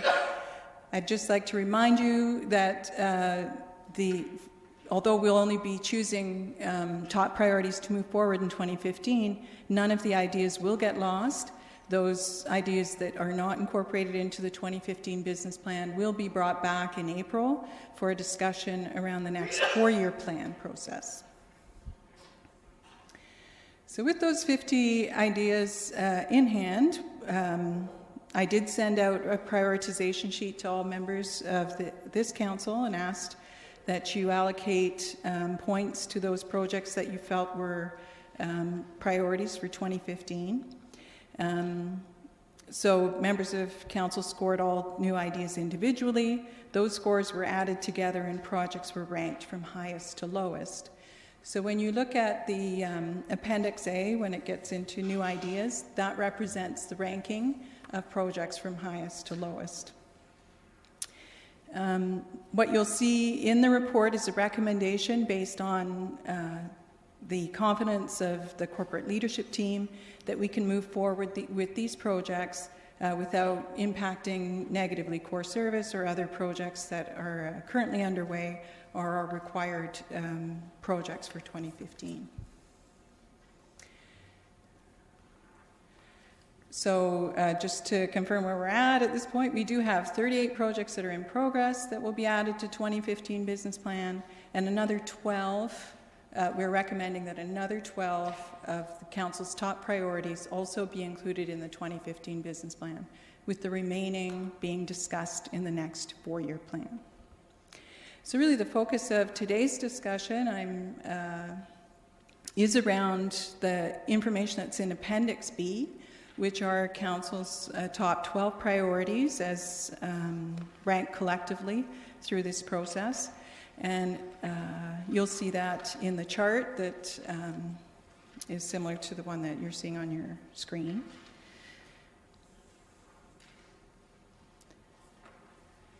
So these 12 priorities demonstrate the city's commitment to take action in 2015 for each of the 6 community priorities. So there is something in here that does touch on every one of the areas that did come through the community priorities for action. It does capture those ideas that were collectively and individually ranked highest by council, so that these do represent the top 12 ranked projects. The potential scope of work has been defined. So following the chart that you see with the stars and hearts and suns, there is a summary of the scope of work for each of those projects based on a very high-level initial assessment of what we believe staff can undertake in 2015, as well as the related budget requirements. And so I will just briefly touch on what those 12 are. So the very first and the highest priority is related to traffic calming solutions, looking specifically at short-term or temporary ones that could be implemented for streets that are not a high priority under the traffic calming policy. Specifically looking for sort of new creative out-of-the-box ideas on how that might be achieved. The second idea has to do with discussions with property owners of Hidden Valley regarding the public interest in those lands. Third, manage and maintain trails and walkways year-round so that they're safe and effective options for getting around. Number 4 has to do with a proactive year-round forestry maintenance program. 5 has to do with working with developers to ensure affordable housing is included in new developments. 6 has to do with assessing requirements for business and talent attraction. 7 has to do with developing residential infill guidelines. 8 has to do with working proactively with developers to ensure traffic calming design features in new developments when new streets are implemented. And then the final 4 include communicating plans for future development through the real estate industry, developers and builders, expanding the community gardens program, proceed with the planning and development of a new park along Grand River, and providing support to members of council to better connect and engage with citizens. So those are the top 12 ideas that we're recommending get included in the 2015 business plan. And so I'd like to open it up for questions or comments from members of this committee to either clarify your expectations for the scope of work that needs to be done in each project, to consider the impact on the resources in the proposed budget allocation, and to confirm initiatives to be added in the 2015 business plan based on the recommendation before you in the attached report. Okay. We'll go to questions. I would like to caution committee at the beginning of this process. This could be very messy or could not. We have to respect the process that this went through, I think, to a large degree. I guess my concern in chairing this is if, some of you may be sitting back saying there's just one thing that I would like to add to this priority list, and that may seem like a small, but when you consider there's 11 of us and staff can only accommodate 12 priorities, it could become a nightmare in terms of trying to figure out where we go here. So I would only add that this was done in a completely fair process, and I'll leave it at that. Starting with Councillor Galloway-Seelock. I agree. I just have a couple questions of clarification. I just wanted to say, I was going to say too, it's really good work that's here, and it was a good process, and it was very easy to read, and all the different appendixes, and it was very well put together. My first question is on page 2-8, and it's number 26, and it was something that I brought forward, and so it's already in progress. My question or request would just be that staff can bring that policy forward with regards to tree management for the removal of mature trees on private property as an information item on a future committee date, if that can be accommodated, just so that we can take a look at it, and if there's any questions arising, we can then move on that. And then on page 2-9, number 8, work with developers to proactively include a full range of traffic calming design features and new developments, new neighborhood streets. Is this not something that's already being done? I thought, having been on council for 8 years, it would be something that if any ward is going to push it, it's likely going to be Ward 5 or that area with all the new developments. And I thought that we had already established new guidelines and requirements in new developments within our subdivision guidelines. No, I didn't add that one in. No, I didn't. Who'd speak to this? Through Mr. Chair, yes. In speaking with Mr. Reedman, he indicated that is part of the practice that we go through in designing subdivisions. We include traffic calming measures as best as possible.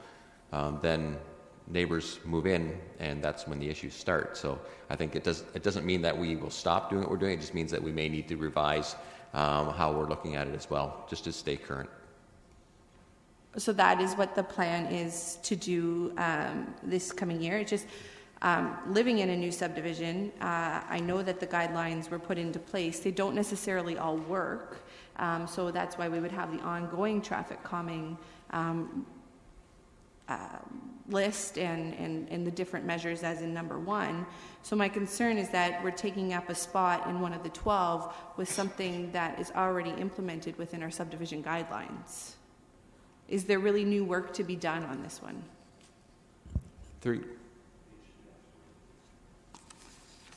I did read the explanation, but I'm just concerned that, I'm full advocate. I'm the one who wants traffic calming. Traffic calming is my number 1 priority. No, that's no secret to anybody, but I don't want to take up something if there's really not new work to be done. Refer you to page 2-14, the number 8 that's identified there, and that is the explanation that you were looking for? No, I read that. I don't see it as being anything new. So is that just something we can look at maybe before next Monday, before I think we have a recommendation on this to finally approve it. Again, I just don't want it to take up a spot if it's not something to actually move forward with. Through you, Mr. Chair, we'll clarify offline what the extent of the question Councillor Galloway-Selak has and see whether or not we'll be connecting on that. Thank you. And I'm not doing that to insert another one by any stretch, but I'm sure others will have ideas on that. And my next 2 are kind of related. Number 10, it says, I understand the community gardens program and that we need to look at it from a programming perspective. I just want to make sure that with that one, we are also looking at it from the comprehensive zoning bylaw review, because we can look at expanding the program all we want, but if we don't actually have the areas to look at it, and then the same question comes into play. Well, let's answer that one first, and then I'll come to the next one. Mr. May? So through you, Mr. Chair, we'll certainly be looking at this through the comprehensive zoning review. My initial sense of it is that is the easiest part of expanding our community gardens program. Yeah, and I figure I just want to make sure that was happening. And then number 16 is the same thing. I'm just wondering if it should be under new ideas or under in progress, just because I believe number 16 is with regards to the neighborhood markets in the city. Is that's something else that should be being looked at through the comprehensive zoning bylaw review? First of all, is that happening? And second of all, is that there the potential to move that one over, or is there more work that you see needing to be done in order to have neighborhood markets in the city? So yes, it'll be looked at through the comprehensive zoning review, but there, we really only have one very good functional neighborhood market, and frankly the city has very little to do with it. It's run by the Mill-Cortland Neighborhood Association. So this is a very new area of work for us that would be a substantial body of work for staff. Okay, so we can work on the zoning piece, but we also have to work on the programming That's correct. piece. Okay. Thank you. That's all my questions for now. Thank you. Councillor Fernandez. Thanks. I just wanted to reiterate what Councillor Galloway-Selak said about number 26. I'm glad that she asked that we should bring it forward, but is it strong enough?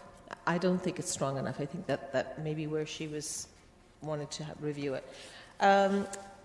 When I look at the 12, I guess I was a little bit confused, I have to confess, when I started looking at this and I started seeing, Part A, Part B, up to 19, and then up to 38. I'm understanding now that those are core services. I had to look at this quite a few times back and forth, and I understand now what the rationale was. But I guess when I looked into the explanations, that's when I started to be a bit concerned, because I see a number of the explanations, like number 5. No, not number 5, sorry. Sorry, I just, number 7, residential infill guidelines. I certainly think that this is something that we've been hearing from the community over and over and over again. So I'm a little bit surprised, and you did a fair assessment with everybody giving numbers to it, that it fell below number 6, because I don't believe that we as a municipality can necessarily affect more businesses coming into the city. I think that that's really a provincial guideline. So I'm kind of curious to know. I think it's largely moot in terms of, like, this is how council voted. This isn't how members of council voted, and the actual ranking of them, and staff can correct me if I'm wrong, is moot because they're working on all 12. I'm sorry. Say that again. Well, they're working on all 12 items. Staff's proposing all of these items to be worked on, so the actual ranking of them is irrelevant. Except that there's no budget allocation for number 7. Okay, well, that's a different question. But. Well, that's what I was leading to. So, I mean, how can we do something if we have no budget allocation? That means that we don't have staff available to do this, or we don't have resources? Mr. May. Through you, Mr. Chair, on number 7, it's referring to the capital budget allocation. So, because our planning staff are going to do this in-house, we don't require additional funds. Okay. That was, thank you, much easier than I thought. The other, I had a couple of other questions. I'm a little bit concerned about the number of economic development items that are on here, because I think that economic development is often out of our hands. So that's more of a comment than a question. I know I had more questions and I just can't find them. So I'm going to just step back for a second and regroup and let others ask. Very good. Councillor Singh? Yes, very quickly, to the last point, economic development is out of our hand. I think the downtown core is the attestment to the fact that it very much is in our hand, and we do need to affect it and guide it the right way. And that was one of the reasons why I had keyed in, was because unfortunately there was one item that slightly below fell the 12 categories, which was look at establishing advanced manufacturing incubators. And Mr. Chair, I understand ease of process. You made your comment to respect the process and for us to carry forward. But still, it raises a question in my mind. In the first 12 priority list, there are items that, not more than 5 people or 5 councillors, or not even 5 councillors, gave it any priority, whereas on, as I said, as an example, look at potential increasing number of neighborhood markets, which is important to me as well, and I was glad to see that 4 others, or 4 plus others, gave it a priority, as well as the find more effective ways to look at establishing advanced manufacturing incubators. So that's the only thing I would have question of staff, really. Why that? Should not that receive a little more extra weight as well, where more than 5 councillors gave a certain category a priority, as opposed to less than that? Sorry, the question is, why didn't it get more priority? What I'm saying is, why not that have increased weight for it to be included in the 12, as opposed to there are things on here where not even 5 councillors may have. Well, it was strictly the number of points. I understand, and that's why my question of staff is, why more weight on points where each councillor received 50 points? If I felt so compelled, because it was really important to me, close to my heart, I could have given 30 points to one, and it could have totally skewed the ranking, as opposed to where it shows more of a democratic process, where it shows clearly is across the board there's a certain sense of priority to a single item, because more than a few councillors have given it some ranking. That was my question. Why that difference? Why more on the numbers, points as opposed to the number of councillors that may have picked that one priority. Through you, Mr. Chair. The process that we used to help Council prioritize this was chosen really to allow councillors to indicate the level of commitment or passion or interest they have in a particular idea, which is why we gave each councillor 50 points. The idea behind the 50 points was there were 50 ideas, and you could allocate your points evenly across all 50 if you chose. But depending on how strongly you felt about different ideas, it meant that you would have to take points away from some ideas to give them to others. And so it gave you an opportunity to either concentrate your points on a few ideas or spread them across a lot of ideas. And so that gave us a better indication of which ones you feel most strongly about, because we had 50 ideas in front of you. We did make a commitment that those that were ranked highest would, we would sort them that way and look at the ones that were ranked highest based on that system, and not strictly on individual councillors' votes. We could have gone that way. And I'll give you a personal example for myself. I was trying to be fair when I was ranking. So I was ranking across, out of the number 50 and trying to give certain priority to each. 2 or 3. I'm just saying, had I known that or understood that better, I could have given 40 points to one thing. As absurd as my idea could have been, it may have been in the 12. But luckily, I didn't do that. Neither would I do that. But I'm just saying the process, perhaps going forward in future, we may need to revisit that. Councillor Etherington? Just to follow up on that point, I would suggest, because it occurred to me looking at the ranking on here, that this whole system, in my opinion, has been manipulated in that if I had given 50 points Sorry, I just wanted to get too much into comments. If we have questions of staff, we'll get to the comments. Okay, my question would be, let's turn that around. Would it be possible for me to give 50 points to one item and push it up to number 2 on these top 12 priorities? It would have, yes. It would. And that's what I have a problem with. Going back to the questions, page 2.7, I wanted to ask, on the item relating to the election, could staff give me an idea of when we'll be considering some of the issues involving the election? Mr. Chapman. Through you, Mr. Chair, you'll see it all within the first quarter of 2015. That's great. Thank you very much. And my last question, again, page 211, number 5, which is close to my heart. When we say that external resources will be needed, are we talking about consultants? Are we saying our staff cannot handle this research project? Mr. May? Through you, Mr. Chair, yes and yes. The reality is the expert staff that would do this already have the parts planning process on a priority list, the comprehensive zoning review on a priority list. There are a number of other the residential infill design guidelines on a priority list. So the reality is we just don't have enough staff to get this work done.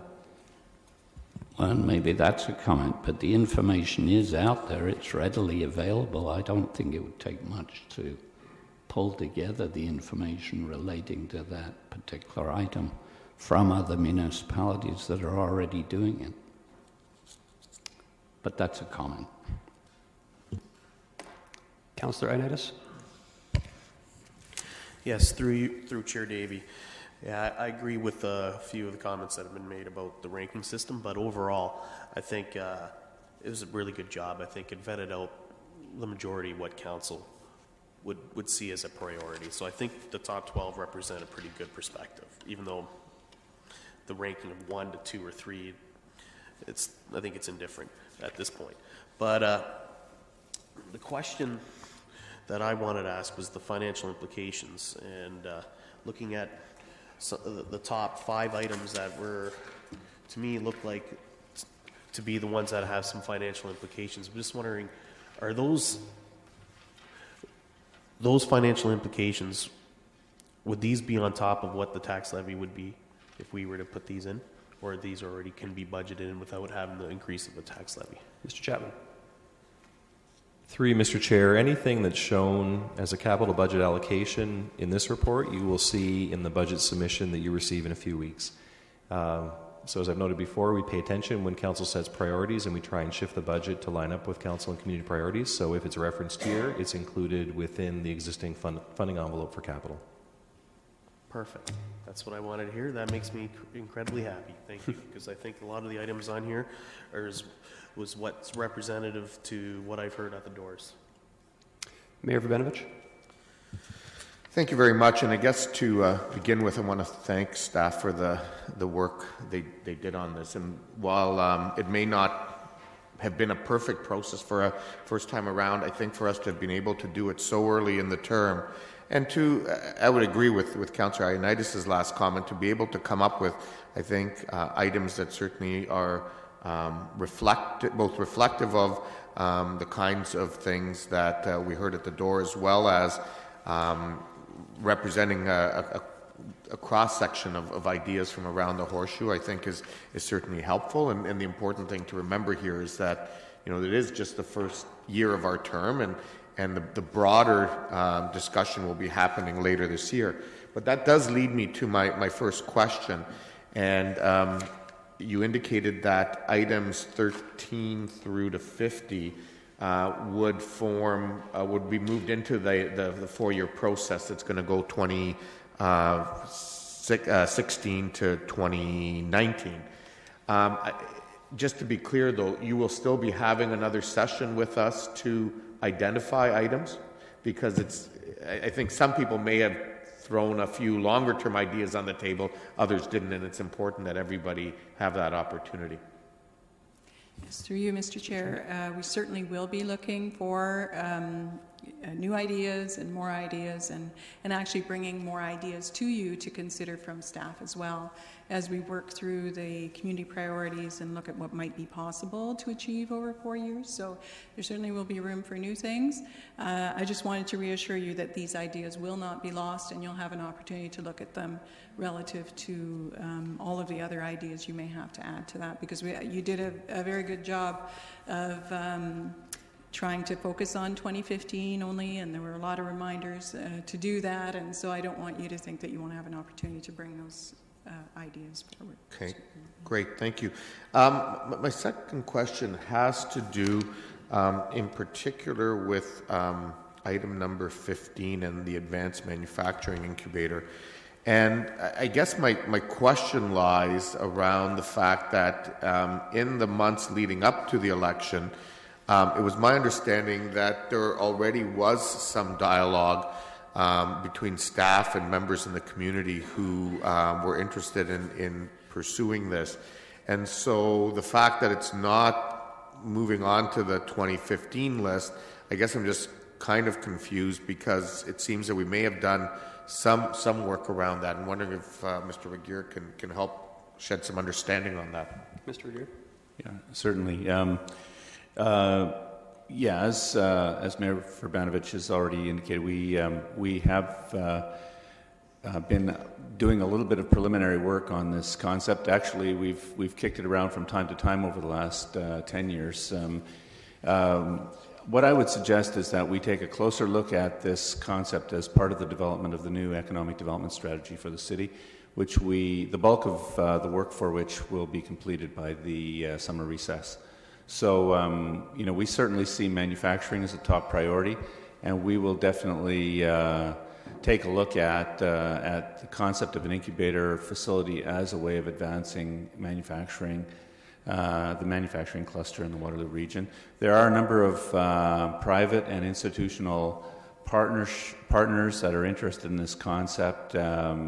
We just need to calibrate our own understanding of that landscape and figure out what the logical next steps would be. Okay. Well, I'm certainly comfortable with the notion of seeing it sort of unfold as part of our new KEDS, and so I think I won't be suggesting that we do anything with that one. I guess just with respect to items 24 and 37 on the list, both of those would seem to be very low on the effort list. I'm wondering if Mr. Chapman can comment on that, and if that in fact was the case, what would the process be necessary to move those forward or to get a report back? Mr. Chapman. Through you, Mr. Chair. My sense is that they're on this list and not the work in progress or the core service list because there is some incremental work effort required. I would agree with you that in comparison to some of the other items here, it would be modest. But the point is it's new work, and that's why it's not been included in core service or the top 12 priority areas. To move it forward, I believe the council would need to add it to the list and direct staff to proceed to develop the policy and implement the system.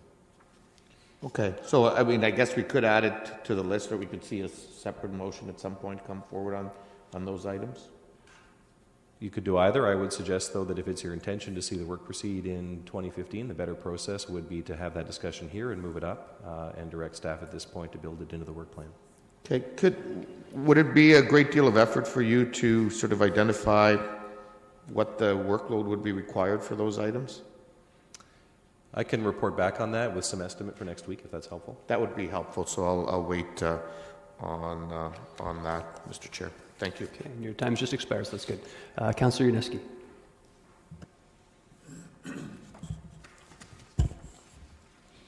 Yeah, thank you very much. I've read through the report and see the ranking system that's been presented by my colleagues here and as coordinated by staff, and I don't have any major issues with it. I know these issues have been ongoing for many years.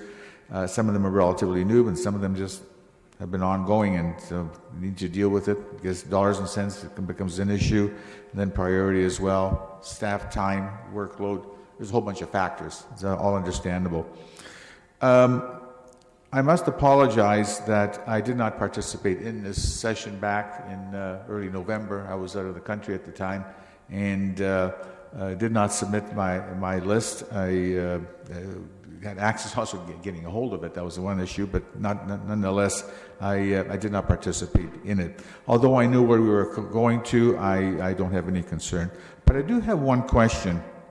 Maybe needs a clarification on an item that I thought maybe in the report or maybe should be added, and that's from issues that I've had in my ward over the last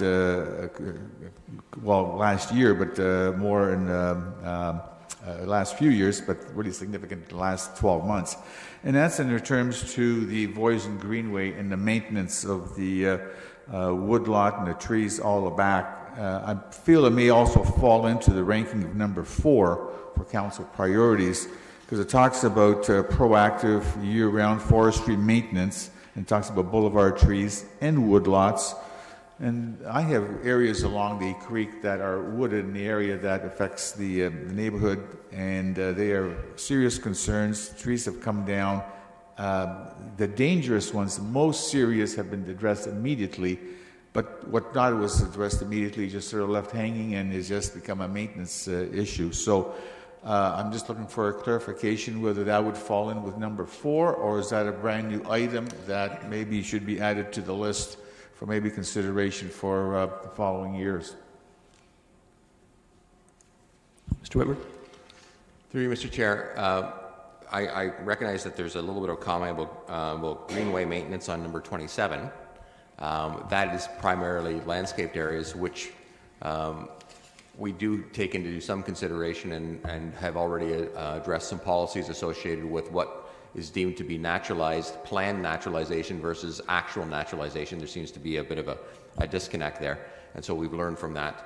The issue specifically that you're dealing with should be addressed through the Stormwater Management Master Plan and the maintenance cycles and the intent of that particular program, which work is underway this year, and we will be bringing forward a master plan and a final report by the end of December 2000. Oh, sorry, we're not in 2015 yet. In 2015, that's what's happening in 2015, and that will address the priority associated with this type of maintenance and how that can be addressed short-term and long-term, and whether or not there's that feasibility around maintaining it the way that some residents are expecting versus other maintenance strategies in order to benefit the environment accordingly. So we will be bringing that particular component forward as part of the SWIM master plan. That's the intent. Is that in one of the numbers here? Did you mention a number? I didn't quite catch it. 27 is one that was Councillor Galloway Seelock was dealing with naturalized areas adjacent to PES, number 27, on page 2-8. Oh, 2-8, sorry. Yes. There was an issue associated with greenway maintenance, and that was primarily dealing with naturalized areas. Obviously, Voisin Greenway has become a naturalized area, which is intended, not necessarily the initial intent, and the stormwater management master plan that is underway will begin to address those particular types of issues. Okay, thank you very much. Councillor Marsh. I'd like to just reiterate some of the comments that, yes, this is a great first year. I like this report a lot. I like the way that it's laid out and the process was clear. I just also want to point out that the number of items that had 5 or more councillors hoping for it to be on the list is just 4. 4 more than the 12 that we are currently looking at, and 2 of them have already been addressed in this conversation. So we're looking at the Advanced Manufacturing Incubator as a potential part of ongoing work with economic development. We're looking at the neighborhood markets in the city, that's number 16, through our bylaws. Why not see how possible, how easy it would be to add the remaining 2. It's true that the process was clearly laid out to us ahead of time, that it would be a point system and the top number of points would be in, as it were. But now that upon reflection, a few councillors have already pointed out that it should have maybe included also number of items that were popular as well. So could we please look at number, I'd like to ask if we could get a report on what would be, how feasible it might be to add number 13 and number 14 to 2015 budget. So could staff comment on those particular items and the likely workload behind them as a starting point? In either order. Mr. Chapman. I'll speak to number 14 first. And I think we really wrestled with this one. I believe it was Councillor Davey that brought this idea forward. And in any other year, we probably would have said this can be accommodated within core service. We'll just get it done. Returning council members will be aware, and new council members will hear more about it, that we're in the middle of our largest systems implementation project in the history of the city, being led by our revenue staff. So most of our staff have been seconded to that project. We're very thin in resourcing, which means their ability to move any other work forward this year is essentially nil. And so our feeling is that once we're through that project, we would turn our minds to this, likely even without council direction. But to layer any additional work on that team right now when they're stretched thin is a real challenge. So it pained me to put it on this list, but I think in 2016 this is very easily work that can be done. And through you, Mr. Chair, on item number 13, I think you'll notice in the in-progress list, and I realize there's a lot of lists in front of you, but there are a number of initiatives underway that will support better community engagement practices. And right now we're working on developing a new community engagement policy through the Open Government Initiative. And there are a number of other things in the plans in terms of also e-participation, which was something you endorsed earlier this year, that is actively being worked on. So those things don't actually result in a comprehensive review of the city's community engagement practices, but they will help us make progress on them and actually may be a good foundation for taking on this work in 2016. So I think it's certainly, it's 13 on, the one below the cutoff point. But so I do think it's recognized as a priority and important. But again, the staff that would need to work on this are certainly very much involved and committed on a number of other things. And so it may be difficult to actually make meaningful progress on this in 2015. It might be more effective to bring it back as part of the 2016 to 2019 plan. Okay. Councillor Marsh, had you concluded? Yeah, I hadn't. So just to respond then, for item number 14, find more effective ways of communicating with citizens about the breakdown of their tax dollars. I think that we do have some effective ways of communicating that with little pie charts, but I don't know to what degree they're accessible on the website, to how easily we can navigate to those when we're looking for, when citizens are looking for information about tax dollars. I think it might just be a matter of a very short, piece of work to just make sure that we can make that more clear to citizens. Can we just do that? Mr. Chapman? Through the Chair, yes, if that's your interest, certainly we can look at how we provide information that's already prepared more accessibly. I think to looking at overhauling the types of messages communicated, that's something we'll look at in 2016, but if your interest is in pushing out better the information we already have, absolutely, we can take a look at that. Very good. Councillor Fernandez. Thank you. Laurie, can I ask you how many additional questions did you receive from Council regarding this process? Did you receive a lot of questions? Did you receive minimal questions? Through you, Mr. Chair, I didn't receive any questions, basically. I mean, there were a few things that, I could tell that, maybe some inconsistencies in the way that the points were awarded. But, I do also understand that I gave members of council 3 days to do this exercise. So it was certainly very rushed, and we didn't have as much time as we would have liked to set it up and facilitate it, and we certainly didn't give you a lot of time to really think it through and deliver. So I do think there are probably opportunities to do this better next time we do this, and I'll look to you for feedback and input on that before we do this again. And I can appreciate that. I don't think you need to apologize. I think you made it very clear that when we had that strat session that we would be under a tight time constraint, and I think you did a remarkable job. If we had questions or concerns, then we should have sent them to you and not, browbeat you now about it, because I don't think that's really fair. So my other questions were number 6, looking at assess resources requirements and the role of council for enhanced strategic business plan and talent. Can I understand what that means, please? Mr. 6. Mr. Aguirre, do you want to handle that one? Looking at number 6 on 211. Yeah, sorry, 211. Thank you. Yeah. We've had many discussions about this in economic development. Oh, one moment. Sorry, I have too many on the microphone here. Hang on a second. There we go. Pardon me. Mr. Aguirre. The City of Kitchener participates in business development initiatives in other jurisdictions, particularly in the United States and Europe, through the collaboration with Canada's Technology Triangle. We've been doing this for many years as part of our core business function.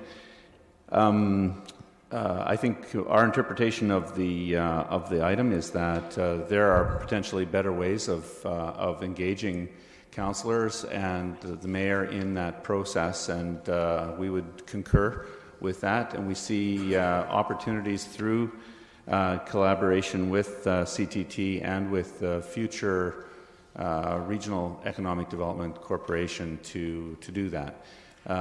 We've started a process internally to identify the action plan for 2015 and have identified a number of strategic trade conferences that may be of particular interest and present opportunities for engagement by councillors. The reason we don't have any budget allocation for this at this point is that we think it may be possible to use the existing council budget, travel or conference budget for part of this, and we do have some resources internally within economic development to facilitate this process. It's really just a matter of applying a coordinated approach with council to get this work done. Okay, that's kind of what I was thinking, but so you clarified it a little bit more for me, and it's using council's time to go and entice more development, more manufacturing to come, more businesses to come to the community. Is that right? Yeah, that's correct. That's okay. I don't want you don't need to go into another explanation. How much influence does a municipality have on union costs for private sector business? None. And how much influence does a municipality have on hydro costs that a manufacturing would have to address? Very little. Okay. The reason I'm asking these questions is because I spoke to a number of business people this weekend about what influences their decisions to come here, and those are two areas that they listed. So the reality is we can lobby all we want when those costs are rising and affect their decision to come to this community. There's not a lot we can do, correct? No, I disagree. Outside of lobbying and enticing and incentives and we have incentives written down here, development incentives, but that's another issue. It concerns me that that's where we're going. That's more of a comment. I apologize. Mr. Regier, could you respond, please? Yeah, the cost of hydro and labor rates are generally uniform across the province. We operate as a singular labor market to some extent, and our community wouldn't be dramatically different from others in this regard. However, our community is dramatically different with regard to the characteristics of our economy, the structure of our clusters, the availability of skilled labor, the relationships within the community to institutions and to the municipality, and our ability to facilitate processes for development. And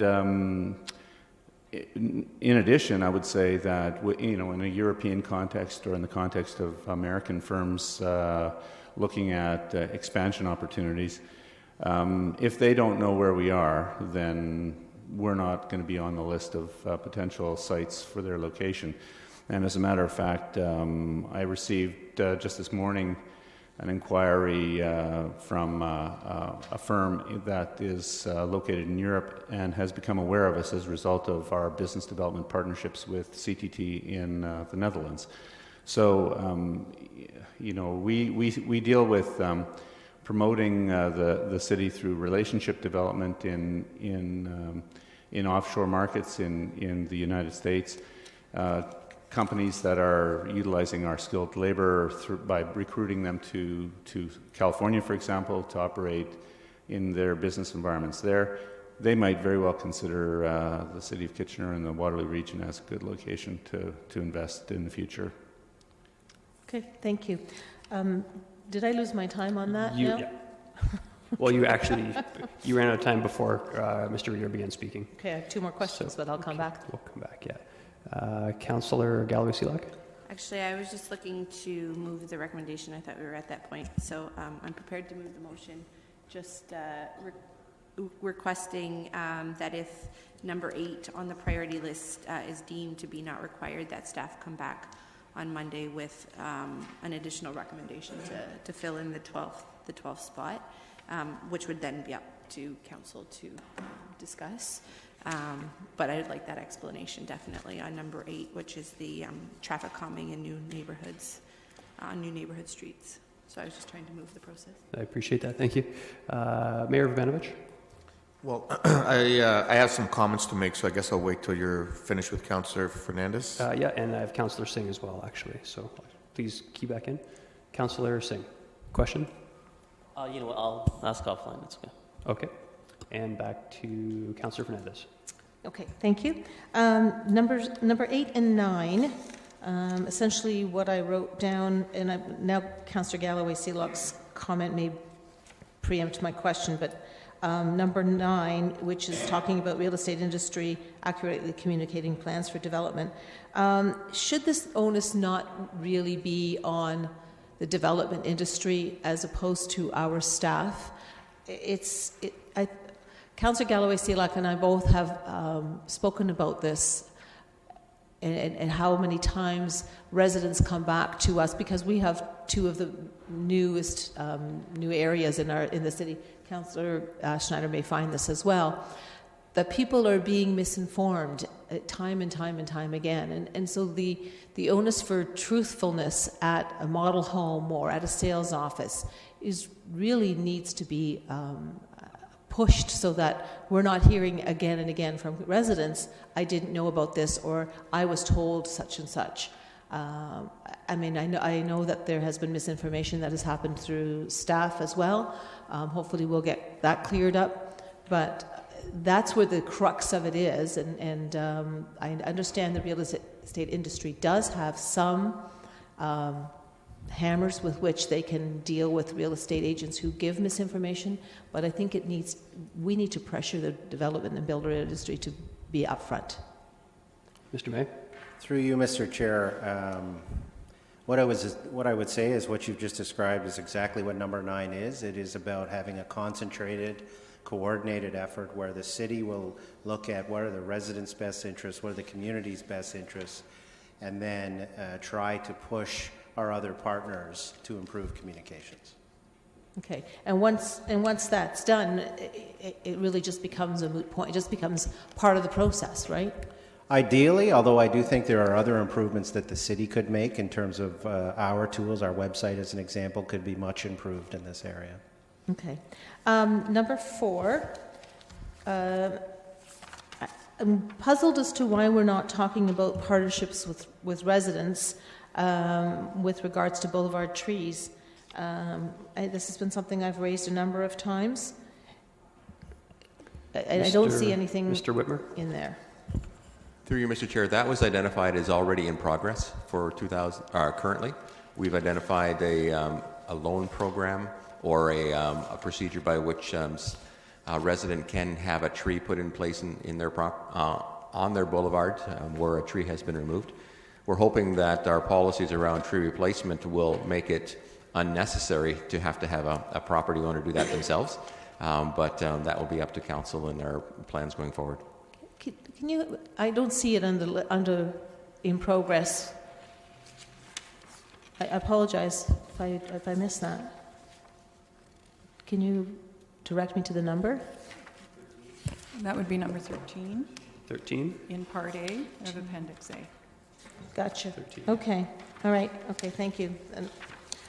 My last question is, I believe it's my last question, is if there's additional allocation requested for a particular item, does that mean that item is going to be removed, or does it mean it should be pushed into 2016? Because there is a couple of questions. Number 5 has additional budget request. I think that was essentially the only one. The rest were no budget, no necessary, but none at this time. Mr. May? Yeah, through you, Mr. Chair, this is the only item that has a short-term budgetary impact that is unfunded. And so I think should this be added to the list, then I think we would look to bring something back as a part of the 2015 budget process. Okay. All right. That's all. Thank you. Okay, no further questions. We are into comments. It's been moved by Councillor Galloway-Seelock. We'll start with Mayor Rabinovich. Thank you, and again, thank you to staff for the work that's been done on this. I think from a process point of view, I think we've all probably have some ideas and we can pass them on as has been suggested. But I think for a first cut, this was a good step to move things forward quickly early in the term. I will obviously support the list that's before us. There is some additional information that Councillor Galloway-Seelock has asked for, and I've asked for some to come back as well. So I'll reserve comment on that until next Monday.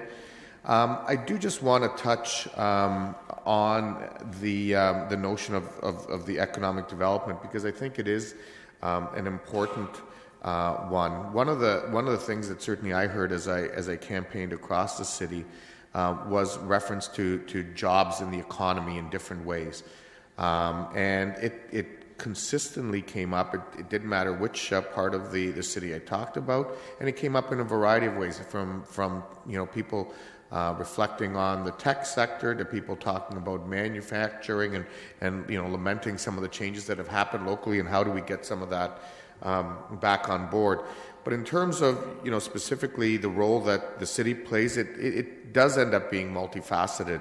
But I think we can't underestimate that fact. And in fact, it's so important that just at the end of last month, Minister Fast, who is the minister responsible for trade under the DFAT-D department federally, has in fact signed a new agreement with FCM to look at how municipalities can partner more with the federal government to help both in terms of bringing new businesses to Canadian communities, as well as helping Canadian businesses export to other communities elsewhere.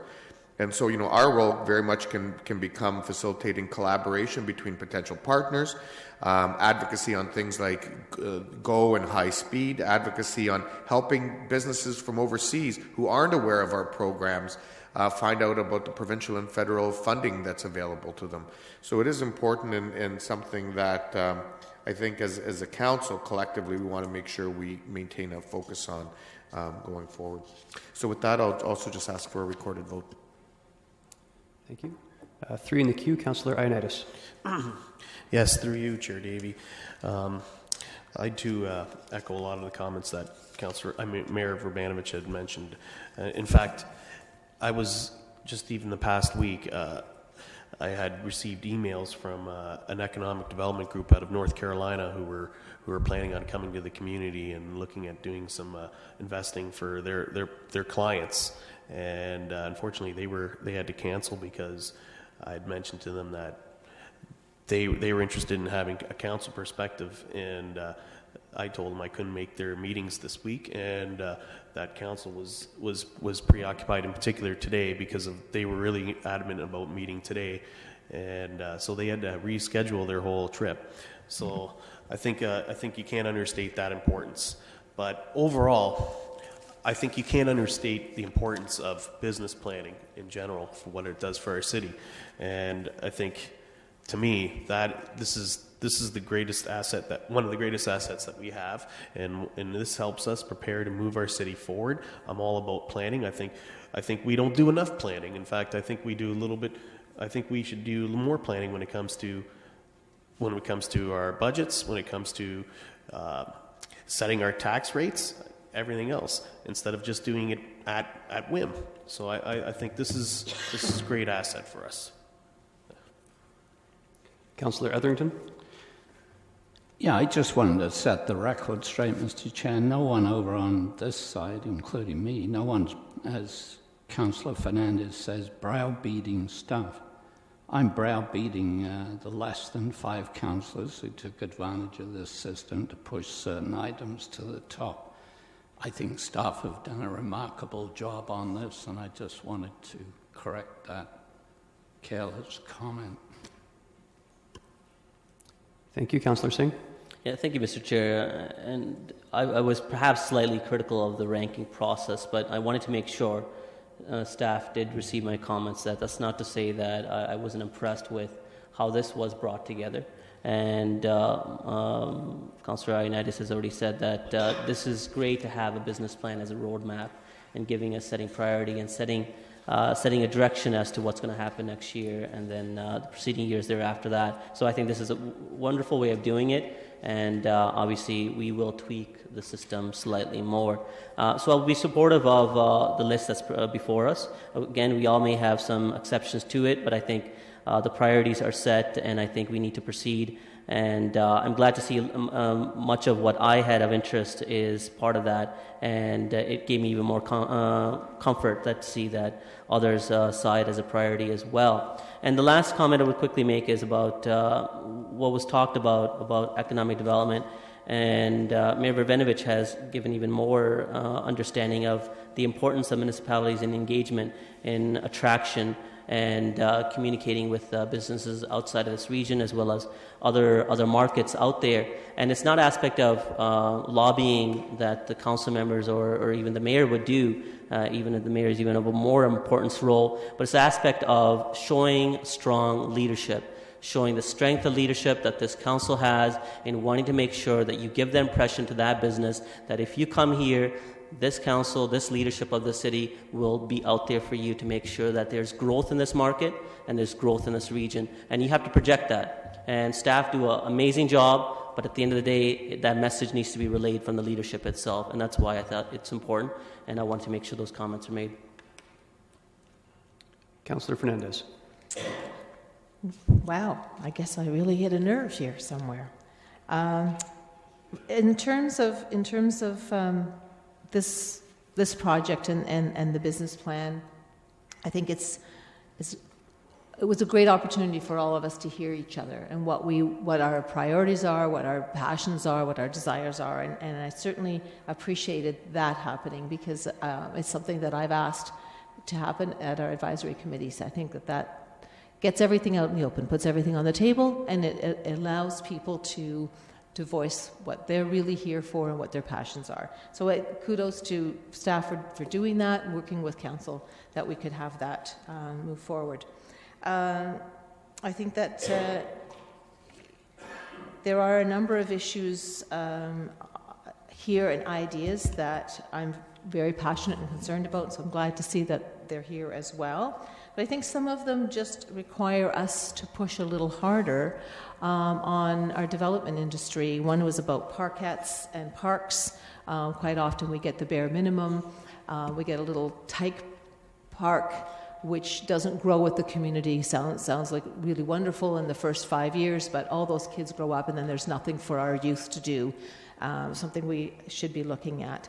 I also think that when it comes to affordable housing, there's no reason why, just like the province has a percentage on what our infill needs to be, on what our floor space ratio needs to be, we need to be also including that as part of any application that comes in for infill or townhouses or apartments, that we have a percentage built into those buildings, those units that make it affordable for people. We cannot be have exclusivity in the condos or the buildings that we are building out there.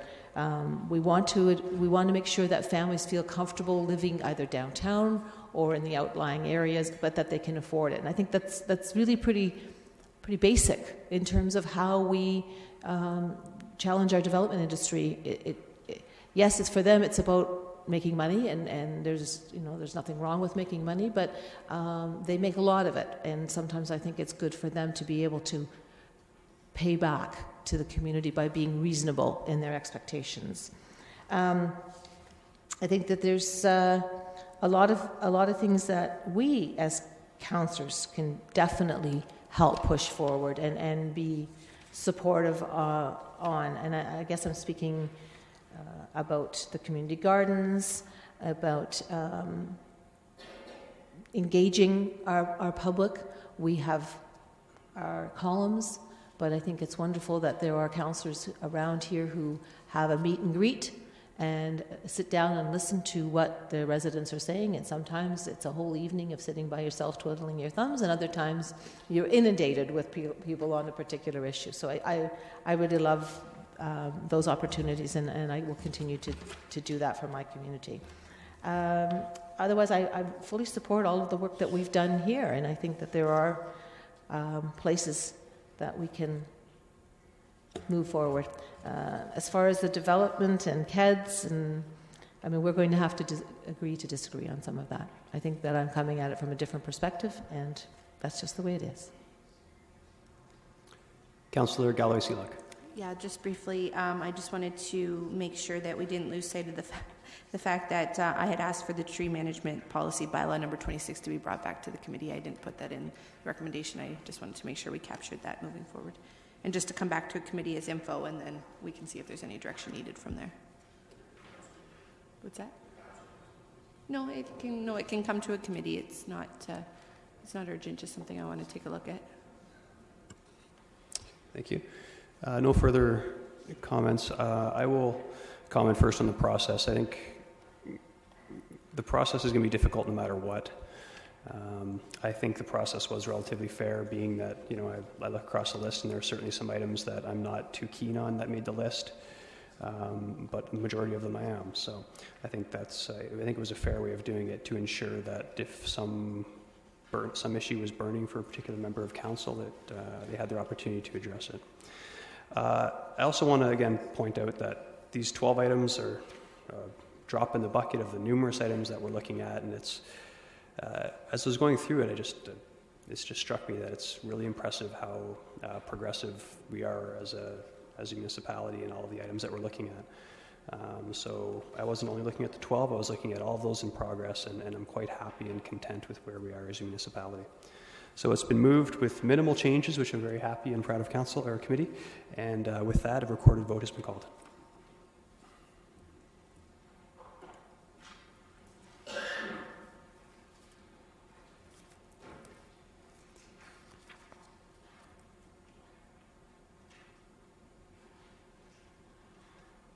And that carries unanimously.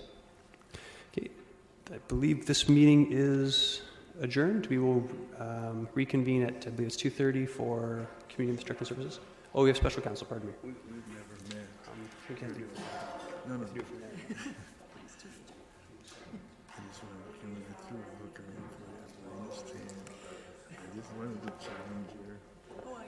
Because it actually gave me 60. Yeah, so we are reconvening at 2:30. Okay. Yes, reconvening at 2:30 for. Yeah. Yeah, you did. Yes, we did only vote 50. Yeah, actually the program was that you put in the numbers and then increase the. Yes, because we didn't anticipate it. But you know, before I looked at your worksheet, I remember saying to the woman who was with me, I